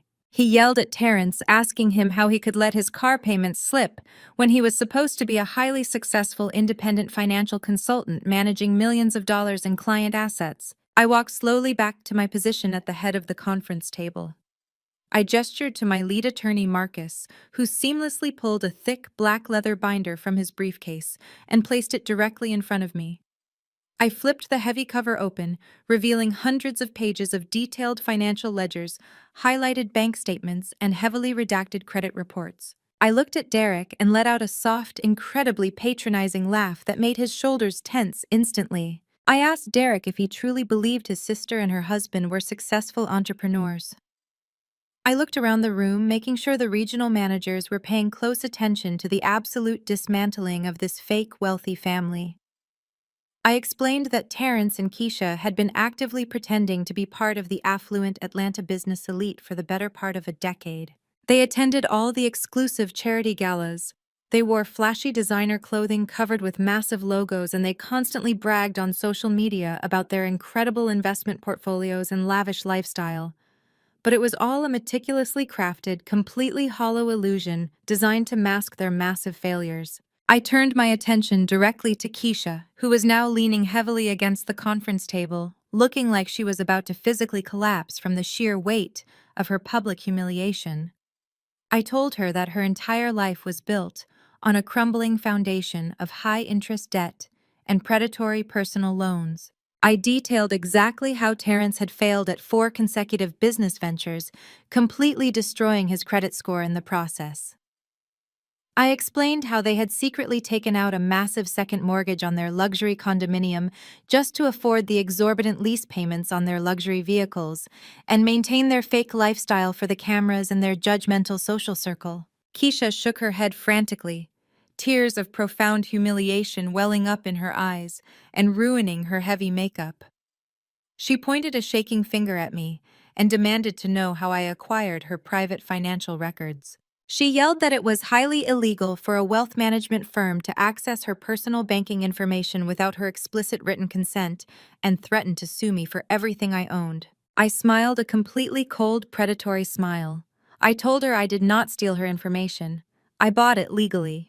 I explained that 3 years ago, right around the time Derek was aggressively expanding his restaurant brand and desperately trying to build his public image as a wildly successful, self-made millionaire, Keisha and Terrence had officially defaulted on every single one of their major loans. The local banks were aggressively preparing to repossess their vehicles and publicly foreclose on their highly visible condominium. A messy public bankruptcy in the immediate family would have severely damaged Derek's pristine brand and completely ruined his chances of securing the massive commercial loans he needed for his new restaurant locations. So I stepped in silently and invisibly to fix the mess. I told Keisha that I had utilized my private wealth management firm to systematically purchase all of their defaulted debt directly from the original lenders. I essentially became their bank. I covered their missed mortgage payments. I paid off the aggressive collection agencies, and I kept their precious luxury vehicles sitting safely in their driveway, avoiding a massive public scandal. I did all of this quietly, without ever expecting a single word of gratitude, simply to protect the overall financial integrity of our family name. I pulled a single crisp document from the black binder and slid it smoothly across the table until it rested right next to her abandoned cell phone. It was an official, legally binding notice of default, printed on heavy watermarked paper. I looked at her, my voice dropping to a low, terrifyingly calm register. I told her that I was officially resigning from my position as her silent benefactor. I explained that because she had so eagerly participated in the malicious destruction of my marriage and loudly cheered while her brother handed me divorce papers, I no longer felt any familial obligation to protect her pathetic pride. I stated clearly that she was currently in massive default on her mortgage payments to my firm. She had exactly 48 hours to completely clear out of her luxury condominium before my legal team initiated formal foreclosure proceedings and formally evicted her onto the street, just like she tried to do to me. The complete reality of the situation finally crashed down on the arrogant in-laws. Their fake empire was entirely annihilated.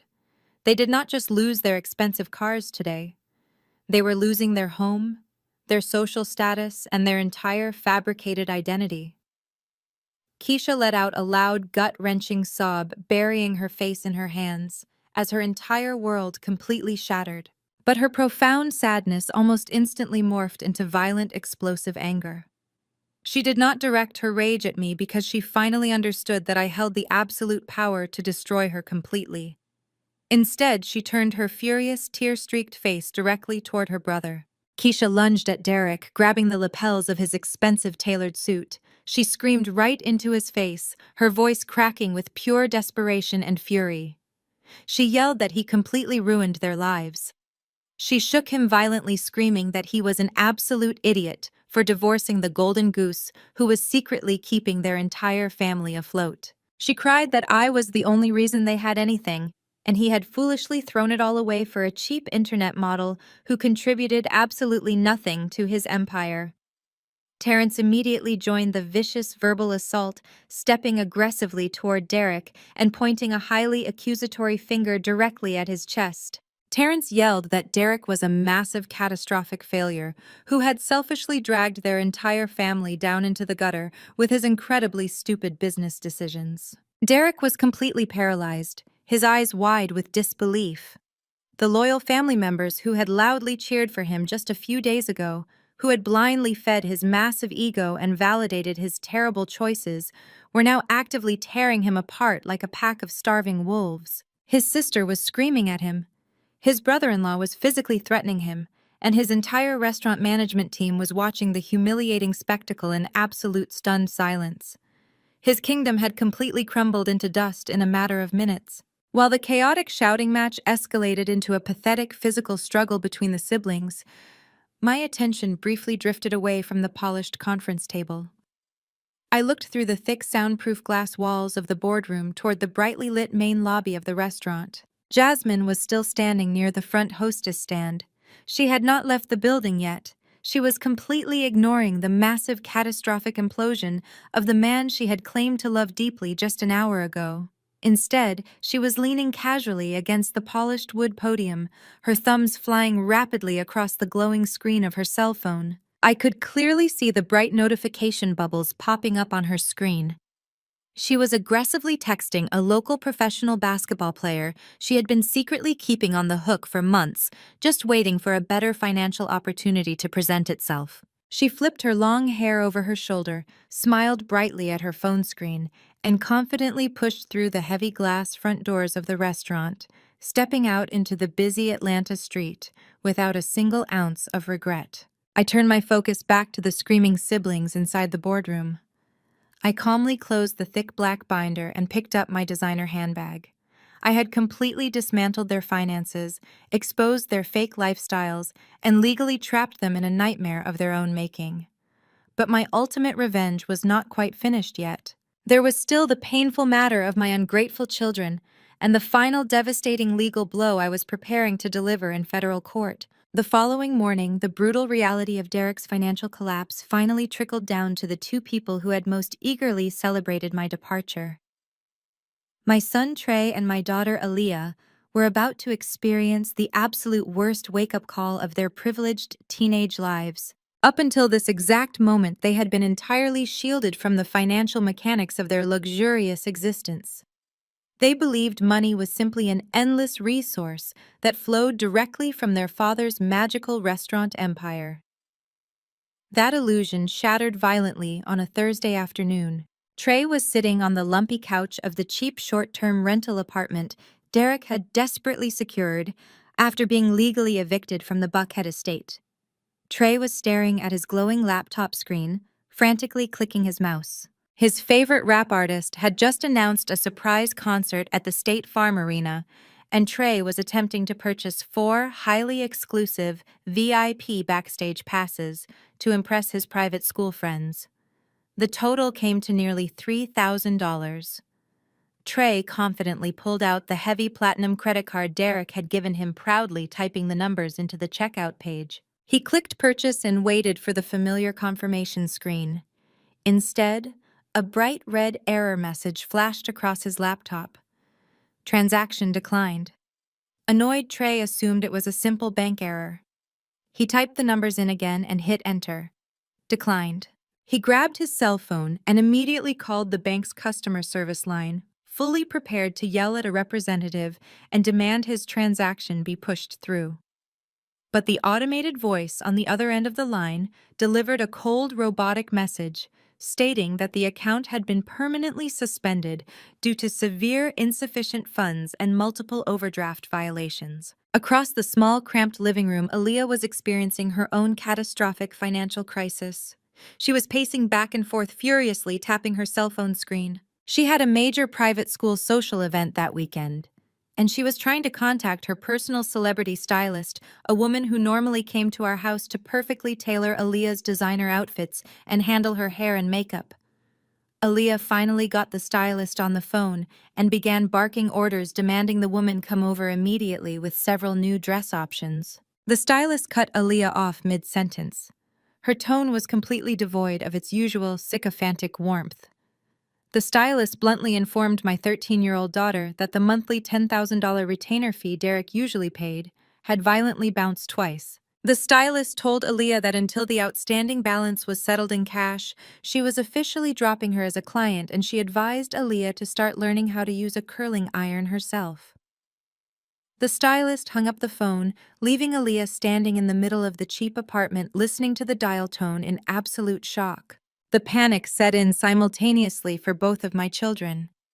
They looked around the cramped, dimly lit rental apartment. The imported marble floors and crystal chandeliers of their previous life were gone, replaced by cheap stained carpet and flickering fluorescent lights. The reality hit them with the force of a freight train.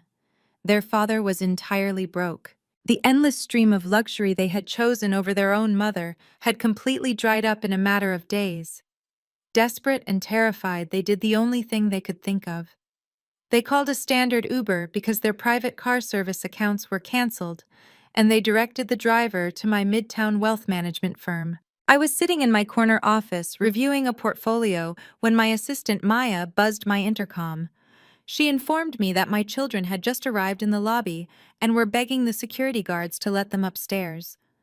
I told Maya to escort them up to my office. When the heavy mahogany doors swung open, I barely recognized the 2 teenagers standing in the doorway. They looked completely disheveled. Trey was wearing a wrinkled t-shirt and his expensive sneakers were scuffed. Aaliyah's hair was messy and her face was stained with fresh tears. They did not look like the arrogant, entitled children who had mocked me at the restaurant. They looked like terrified refugees fleeing a war zone they had actively helped create. They practically ran across the plush carpet, throwing themselves into the expensive leather chairs across from my desk. The floodgates completely opened.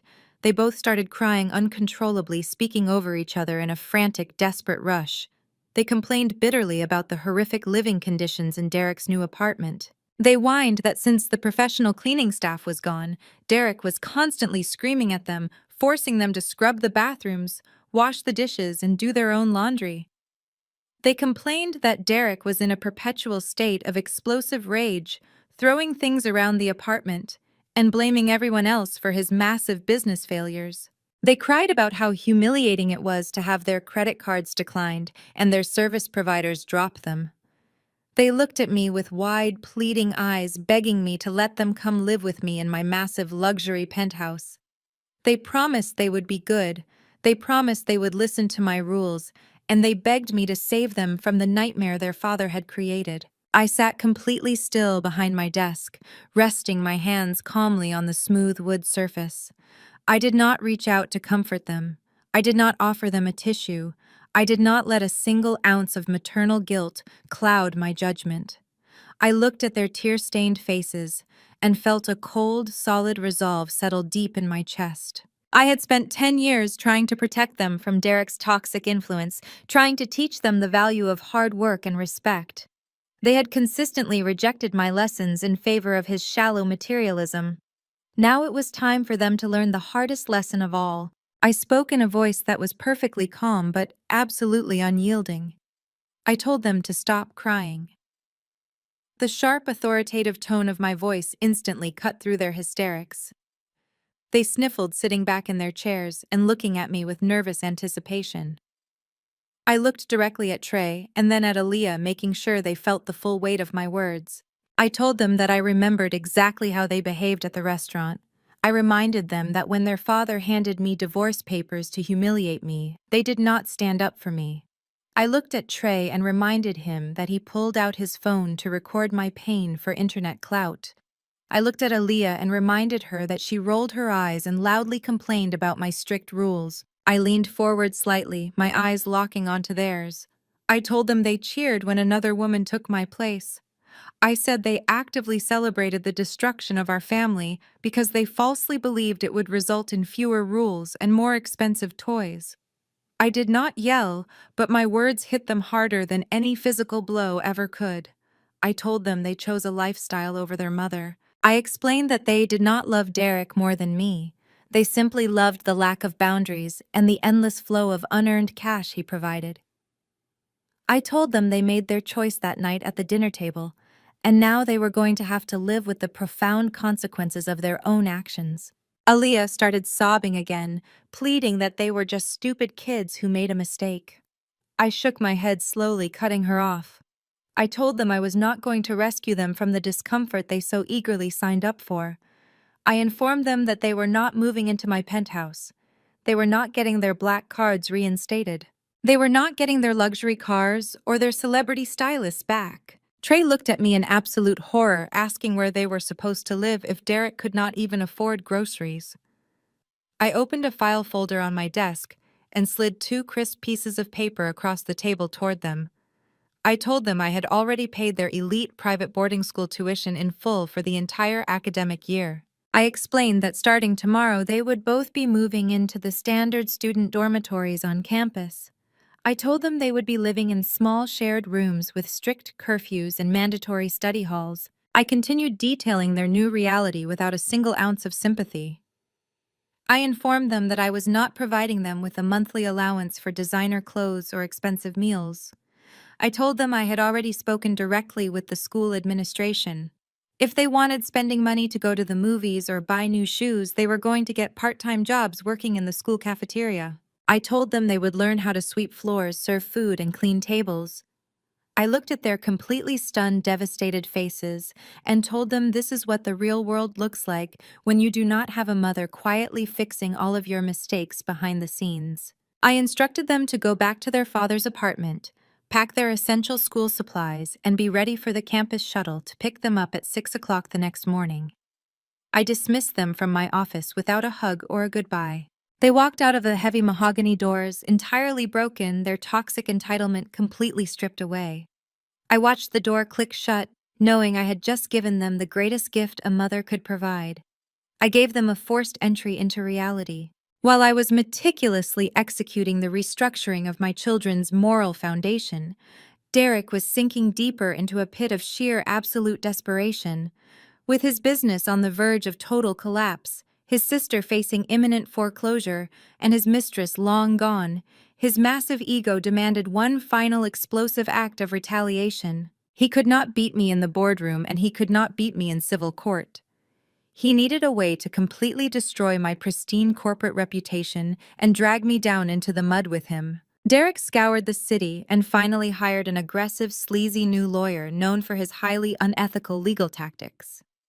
This lawyer was a bottom feeder who specialized in finding obscure legal loopholes to extort wealthy individuals. Derek paid him with the very last of his hidden offshore funds. The lawyer spent days aggressively tearing through the incredibly complex documents from our swift divorce and the structural filings of my wealth management firm. He was looking for any possible angle to manufacture a fraudulent claim against me. And in the dark, murky depths of federal tax law, he found a highly dangerous loophole. Derek and his new lawyer immediately filed an emergency petition in federal court. They accused me of massive corporate fraud, hoping to drag me into a brutal federal investigation that would freeze my assets, destroy my firm, and take me down with him. The final war was about to begin. The final war began on a quiet Tuesday morning, exactly 1 week after my children moved into their cramped boarding school dormitories. I was standing in the sleek glass-enclosed reception area of my wealth management firm, greeting a highly influential new client. The elevator doors opened with a soft chime, and a man in a plain gray suit stepped out. He completely bypassed my security desk and walked directly toward me. Before my private security guards could intercept him, he reached into his jacket and pressed a thick sealed envelope directly against my chest. He clearly stated that I was officially served and immediately turned around, walking back into the open elevator. I did not panic. I calmly excused myself from my client, handing them over to my senior vice president, and walked briskly back to my corner office. I sliced the heavy envelope open with a silver letter opener. The documents inside were not standard local civil court filings. They were massive, heavily stamped federal court subpoenas. Derek had actually managed to find a lawyer reckless and desperate enough to file a massive federal lawsuit against my corporate entities.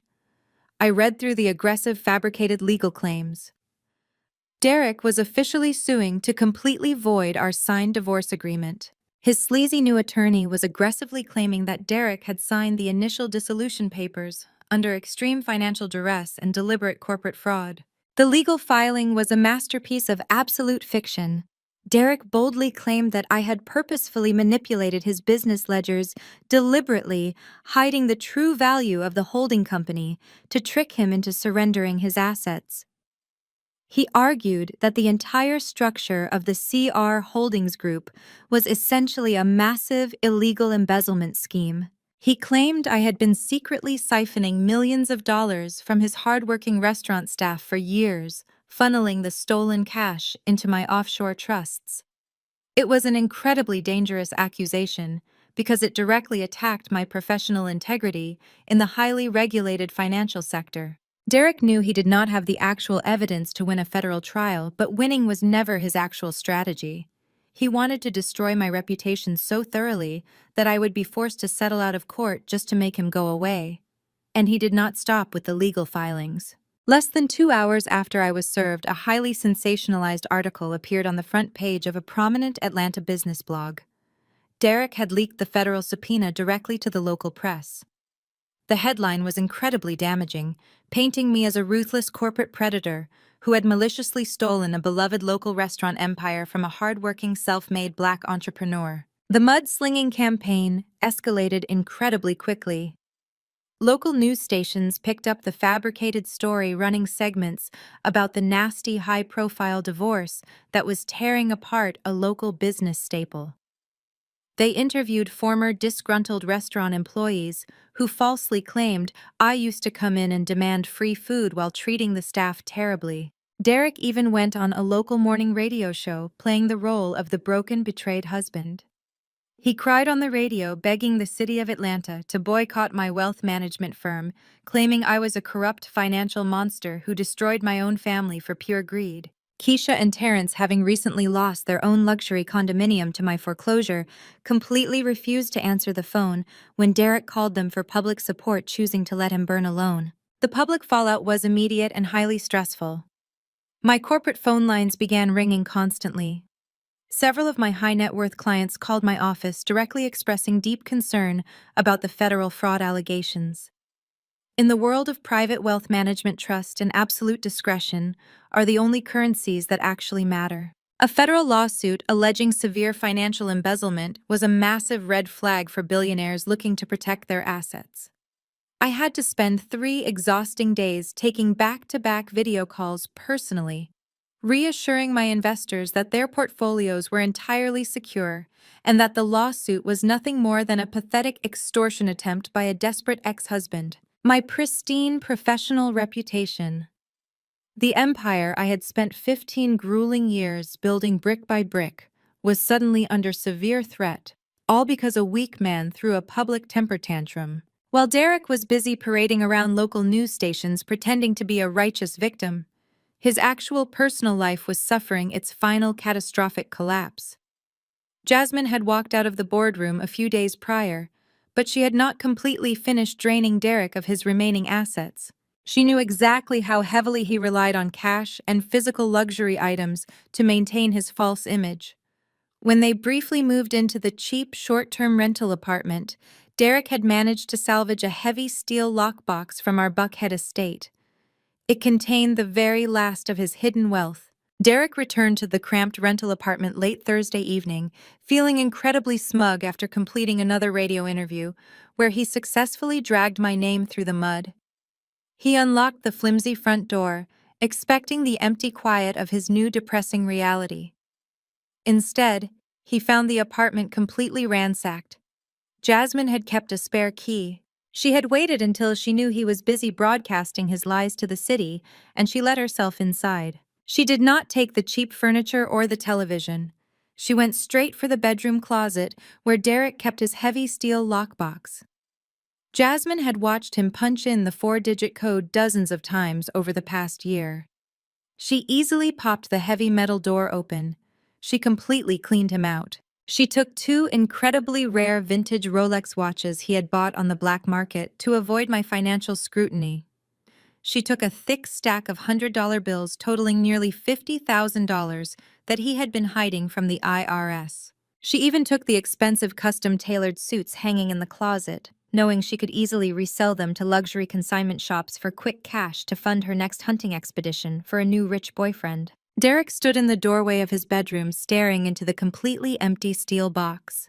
The reality of his absolute isolation finally hit him. He had alienated his children. He had completely destroyed his relationship with his sister and brother-in-law. He had publicly declared war on the only woman who ever genuinely tried to protect him. And now the young mistress he had sacrificed his entire life to impress had robbed him completely blind, leaving him with absolutely nothing. Jasmine had left a single neon pink sticky note pressed firmly onto his bathroom mirror. Derek walked over with trembling legs and read the short, vicious message. It simply said, "Real kings do not go broke," and walked away. He was now completely entirely alone, drowning in a massive ocean of debt with no one left to manipulate. The following morning, I was sitting in the heavily fortified conference room of my law firm. My lead attorney, Marcus, was pacing back and forth across the thick carpet, looking more stressed than I had ever seen him.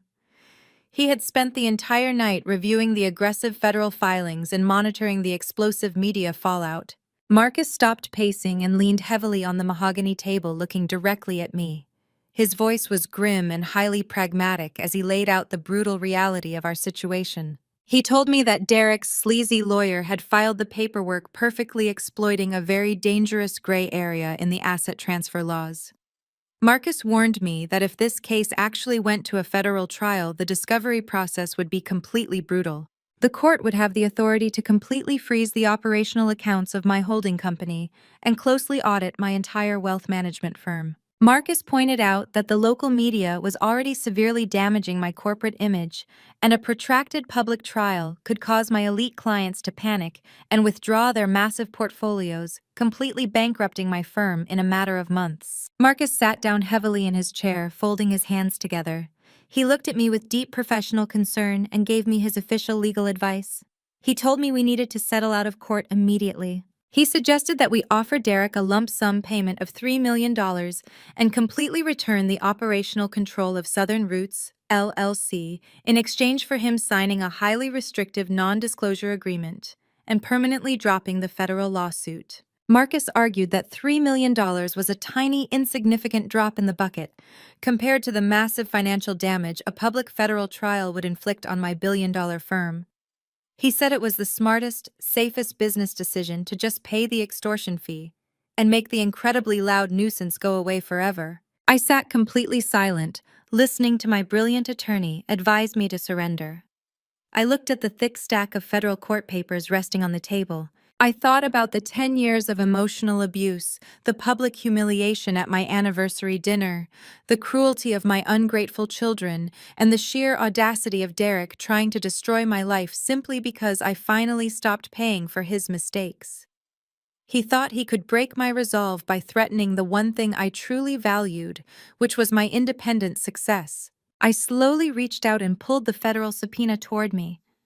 I did not feel fear. I did not feel intimidated by the media smear campaign or the threat of an extensive federal audit. I felt a cold, sharp surge of absolute clarity. I picked up my heavy leather briefcase and unclasped the brass locks. I neatly placed my notes inside and snapped it shut with a loud, decisive click. I stood up from my chair, looking down at Marcus. My voice was completely devoid of hesitation or compromise.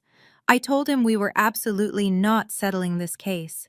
I told him I was not giving that arrogant man a single penny of the money I had tirelessly worked for. Marcus stood up quickly, protesting loudly that a federal trial was incredibly risky and could completely destroy everything I had built. I smiled a cold, terrifying smile that made Marcus instantly stop talking. I adjusted the lapels of my tailored suit. I looked my attorney dead in the eye and gave him his final marching orders. I told him to let Derek take me to federal court. I told him a federal courtroom was exactly where I needed my ex-husband to be. Because Derek had absolutely no idea what he had just blindly walked into. 2 months later, I walked into the Richard B. Russell Federal Building in downtown Atlanta. The imposing marble columns and the heavy oak doors of the federal courthouse were deliberately designed to make people feel small and completely insignificant. I wore a tailored navy blue suit, my posture perfectly straight, and my expression completely unreadable. When I entered the massive courtroom, Derek was already sitting at the plaintiff's table. He was wearing a flashy new suit he probably bought on credit, looking incredibly smug. His sleazy new attorney, a short, balding man who constantly wiped sweat from his forehead, was frantically organizing a messy pile of bank statements on the table. Derek leaned back in his heavy wooden chair, whispering something to his lawyer, and letting out a low, arrogant chuckle when he saw me walk down the center aisle.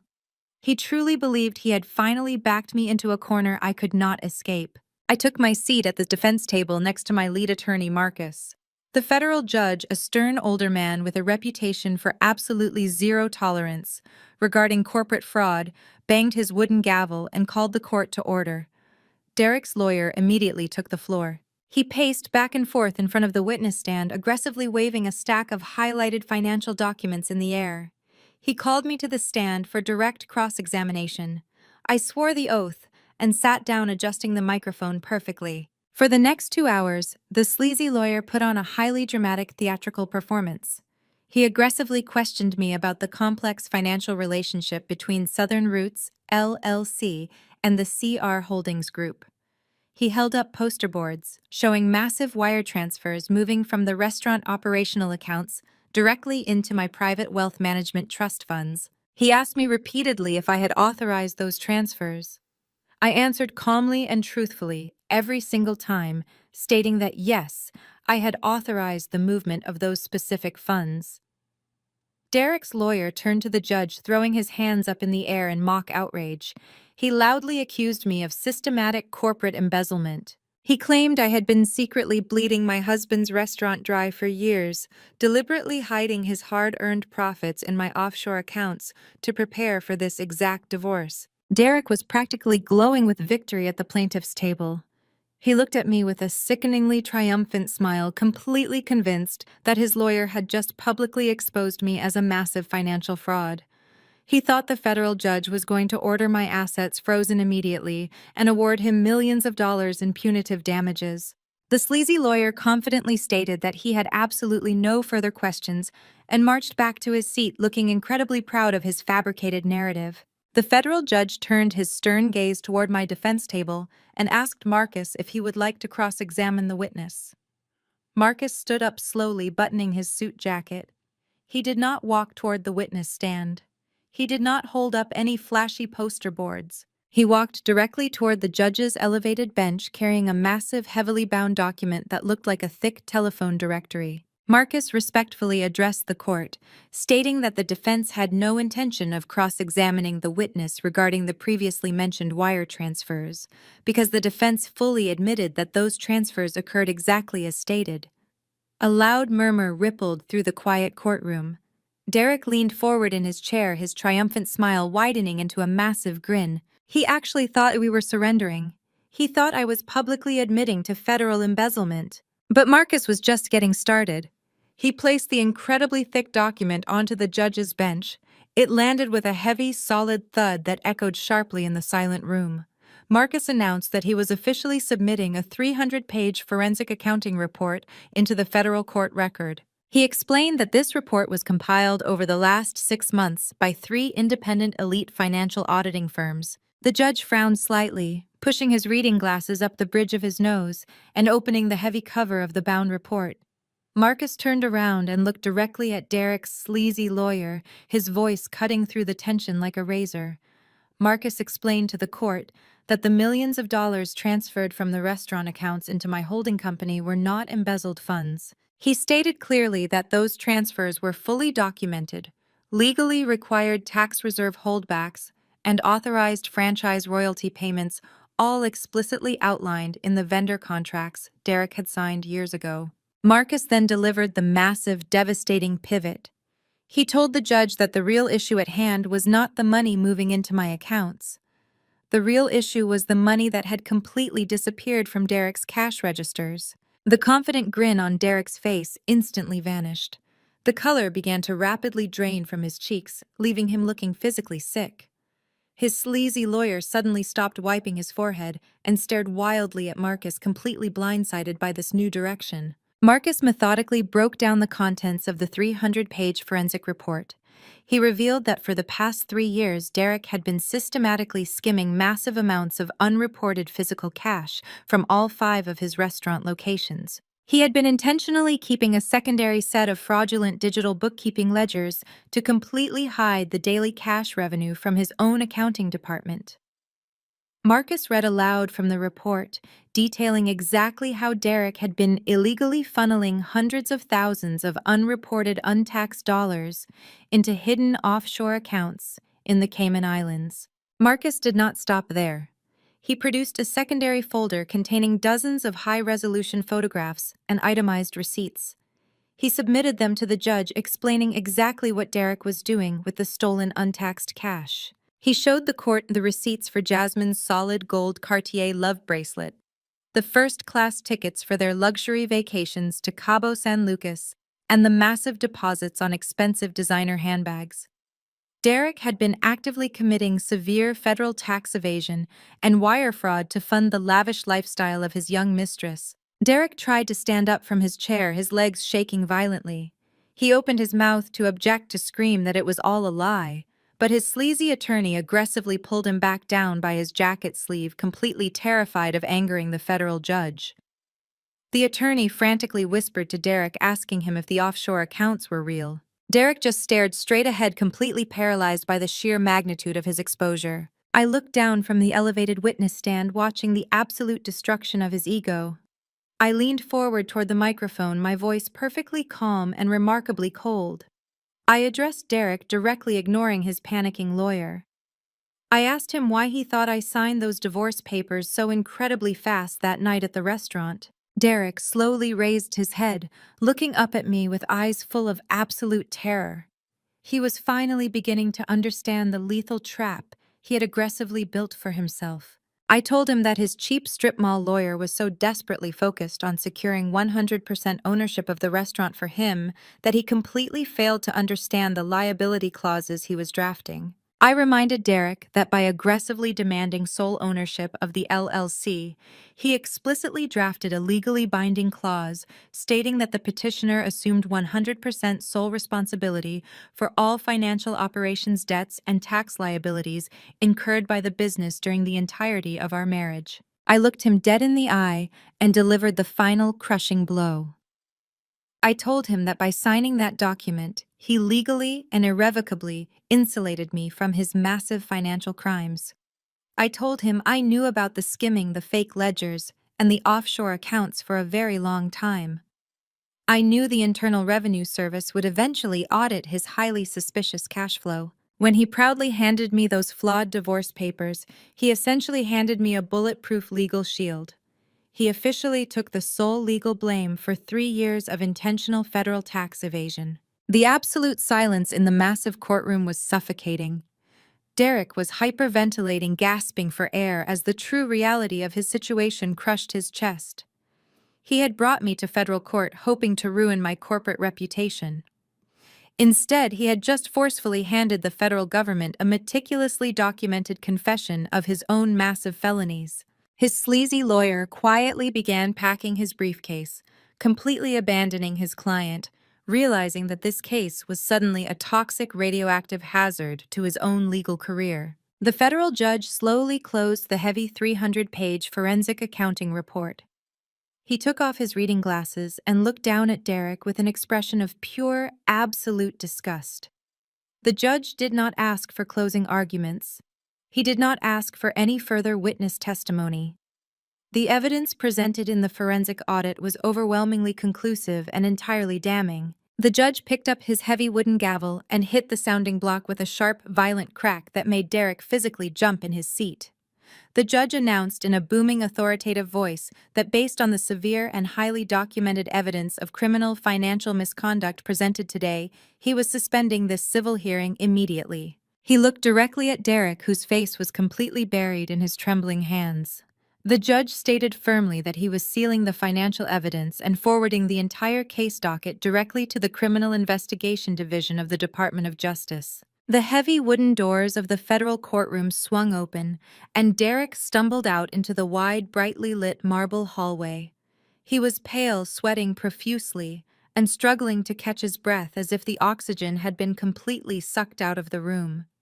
His sleazy attorney had already abandoned him, rushing past him without a single word and disappearing into a crowded elevator. Derek was entirely alone, left to process the terrifying reality that his malicious plan to destroy my life had just resulted in his own absolute legal destruction. Before he could even take 5 steps toward the exit, 2 men wearing dark conservative suits and stern expressions stepped directly into his path, blocking his escape. They were not court security guards. They pulled heavy brass badges from their suit jackets, identifying themselves as special agents with the Internal Revenue Service Criminal Investigation Division. They had been quietly sitting in the back row of the courtroom, observing the entire proceeding and waiting for the judge to formally refer the incredibly damning financial evidence. One of the agents stepped forward, grabbing Derek by the arm and forcefully turning him around. He instructed Derek to place his hands behind his back. The sharp, metallic clicking sound of heavy steel handcuffs, locking tightly around Derek's wrists, echoed loudly down the pristine marble corridor. Several lawyers and federal employees walking through the hallway stopped to watch the spectacle.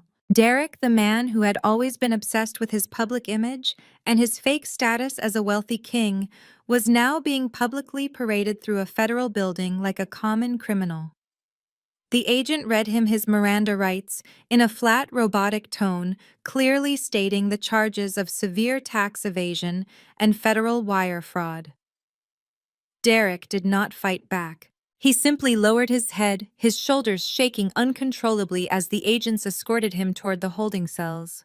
His empire was officially dead, and his freedom was permanently gone. The devastating ripple effect of his massive downfall quickly swept away the rest of the parasites who had so eagerly fed on his toxic arrogance. Across the city, the false reality Keisha and Terrence had desperately clung to for years was entirely annihilated. They were no longer living in a luxury condominium or driving expensive imported vehicles. Following the swift and brutal foreclosure executed by my wealth management firm, they were forced to pack whatever cheap clothing they had left into heavy garbage bags and move into a tiny, rundown apartment complex on the gritty outskirts of Atlanta. The peeling paint on the walls of their new building and the flickering fluorescent lights in the cramped stairwell served as a constant, painful reminder of their massive public failure. Keisha struggled to carry a heavy cardboard box up 3 flights of stairs, her cheap acrylic nails chipped and broken. She was no longer wearing flashy knockoff designer brands or holding a plastic cup of liquor by a private pool. She looked exhausted, deeply bitter, and entirely broken. Terrence trudged behind her, his head hanging low, stripped of the fake confidence he used to project when he was pretending to be a successful financial consultant. They had spent their entire adult lives mocking me and trying to tear me down out of pure jealousy. Now they were completely isolated, living in absolute squalor with absolutely no one to blame but their own malicious stupidity. Jasmine, the young Instagram model who had eagerly helped destroy my marriage, found herself exactly where she started. A few days after robbing Derek blind, she was standing on a busy downtown street corner, wearing another highly inappropriate skin-tight dress and checking her reflection in a store window. A flashy, expensive sports car pulled up to the curb, and the passenger door swung open. Jasmine forced a wide fake smile onto her glossy lips and slipped into the leather seat. The man sitting behind the steering wheel was significantly older than Derek, completely out of shape, and looking at her with a predatory, entitled gaze. Jasmine giggled loudly, reaching over to touch his arm, playing the exact same manipulative role she had played 100 times before. She thought she was being clever, but she was actually trapped in an endless hollow cycle of selling her youth and her dignity to men who would never truly respect her.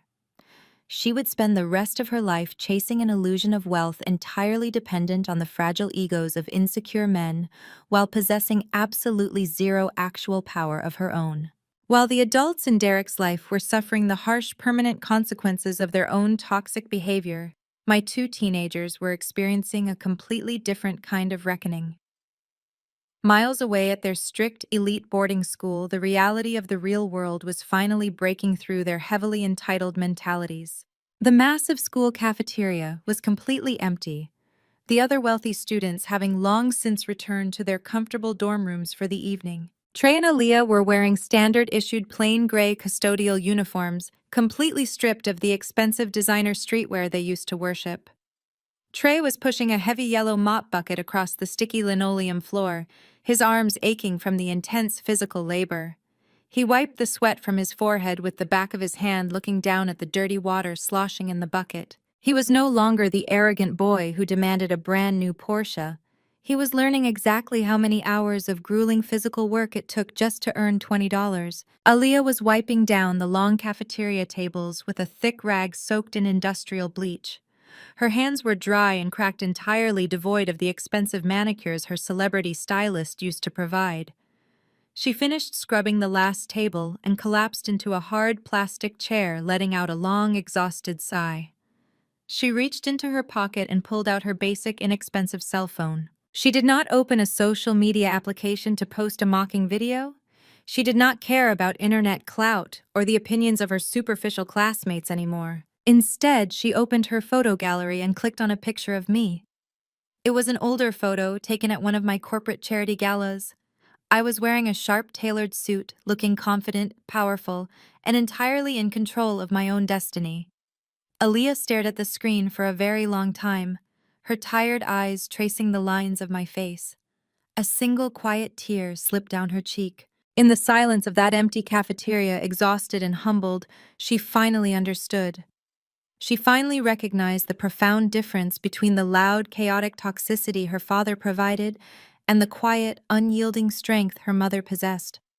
She realized that my strict rules, my financial boundaries, and my absolute refusal to tolerate disrespect were the ultimate acts of love. She finally understood the true meaning of respect, and she knew she had a very long, difficult road ahead to earn mine back. Back at the federal courthouse, I did not stay in the marble hallway to watch the IRS agents place Derek in handcuffs. I did not stand there and gloat over his massive destruction. I did not need to see him cry or beg for mercy to feel validated. I simply turned around and walked in the opposite direction. The sharp, rhythmic clicking of my designer heels on the highly polished marble floor echoed through the massive federal building, a steady, confident beat of absolute victory. I pushed open the heavy glass exit doors and stepped out into the bright, warm Atlanta sunlight. The city was bustling with energy, completely unaware of the massive empire that had just violently collapsed inside that courtroom. My immaculate black Bentley Mulsanne was already waiting patiently at the curb. My private driver immediately stepped out, opening the heavy rear passenger door with a respectful nod. I slid into the incredibly plush leather interior, the cool air conditioning instantly washing over me.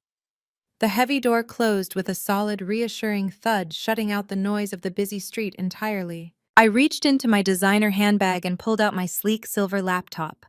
I rested it on my lap and opened the screen, the bright light illuminating my calm, focused face. I did not spend a single second dwelling on the pathetic man I had just legally annihilated. I had international portfolios to review, high net worth clients to advise, and a massive billion-dollar holding company to manage. As the luxury vehicle pulled smoothly away from the courthouse, merging flawlessly into the fast-moving city traffic, I allowed myself one final, small, satisfied smile. The absolute ultimate revenge against a toxic, narcissistic family was not a loud screaming match or a dramatic public display of emotion. It was surgical. It was perfectly legal. And above all else, it was beautifully, completely silent. Thank you so much for watching this story to the very end.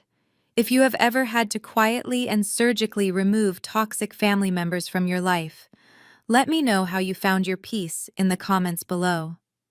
Please do not forget to hit the like button and subscribe to the channel for more stories about reclaiming your power and building your own empire against all odds. Remember, your worth is never determined by those who are completely incapable of recognizing it. Protect your peace, build your wealth, and always let your success make all the noise. See you in the next video.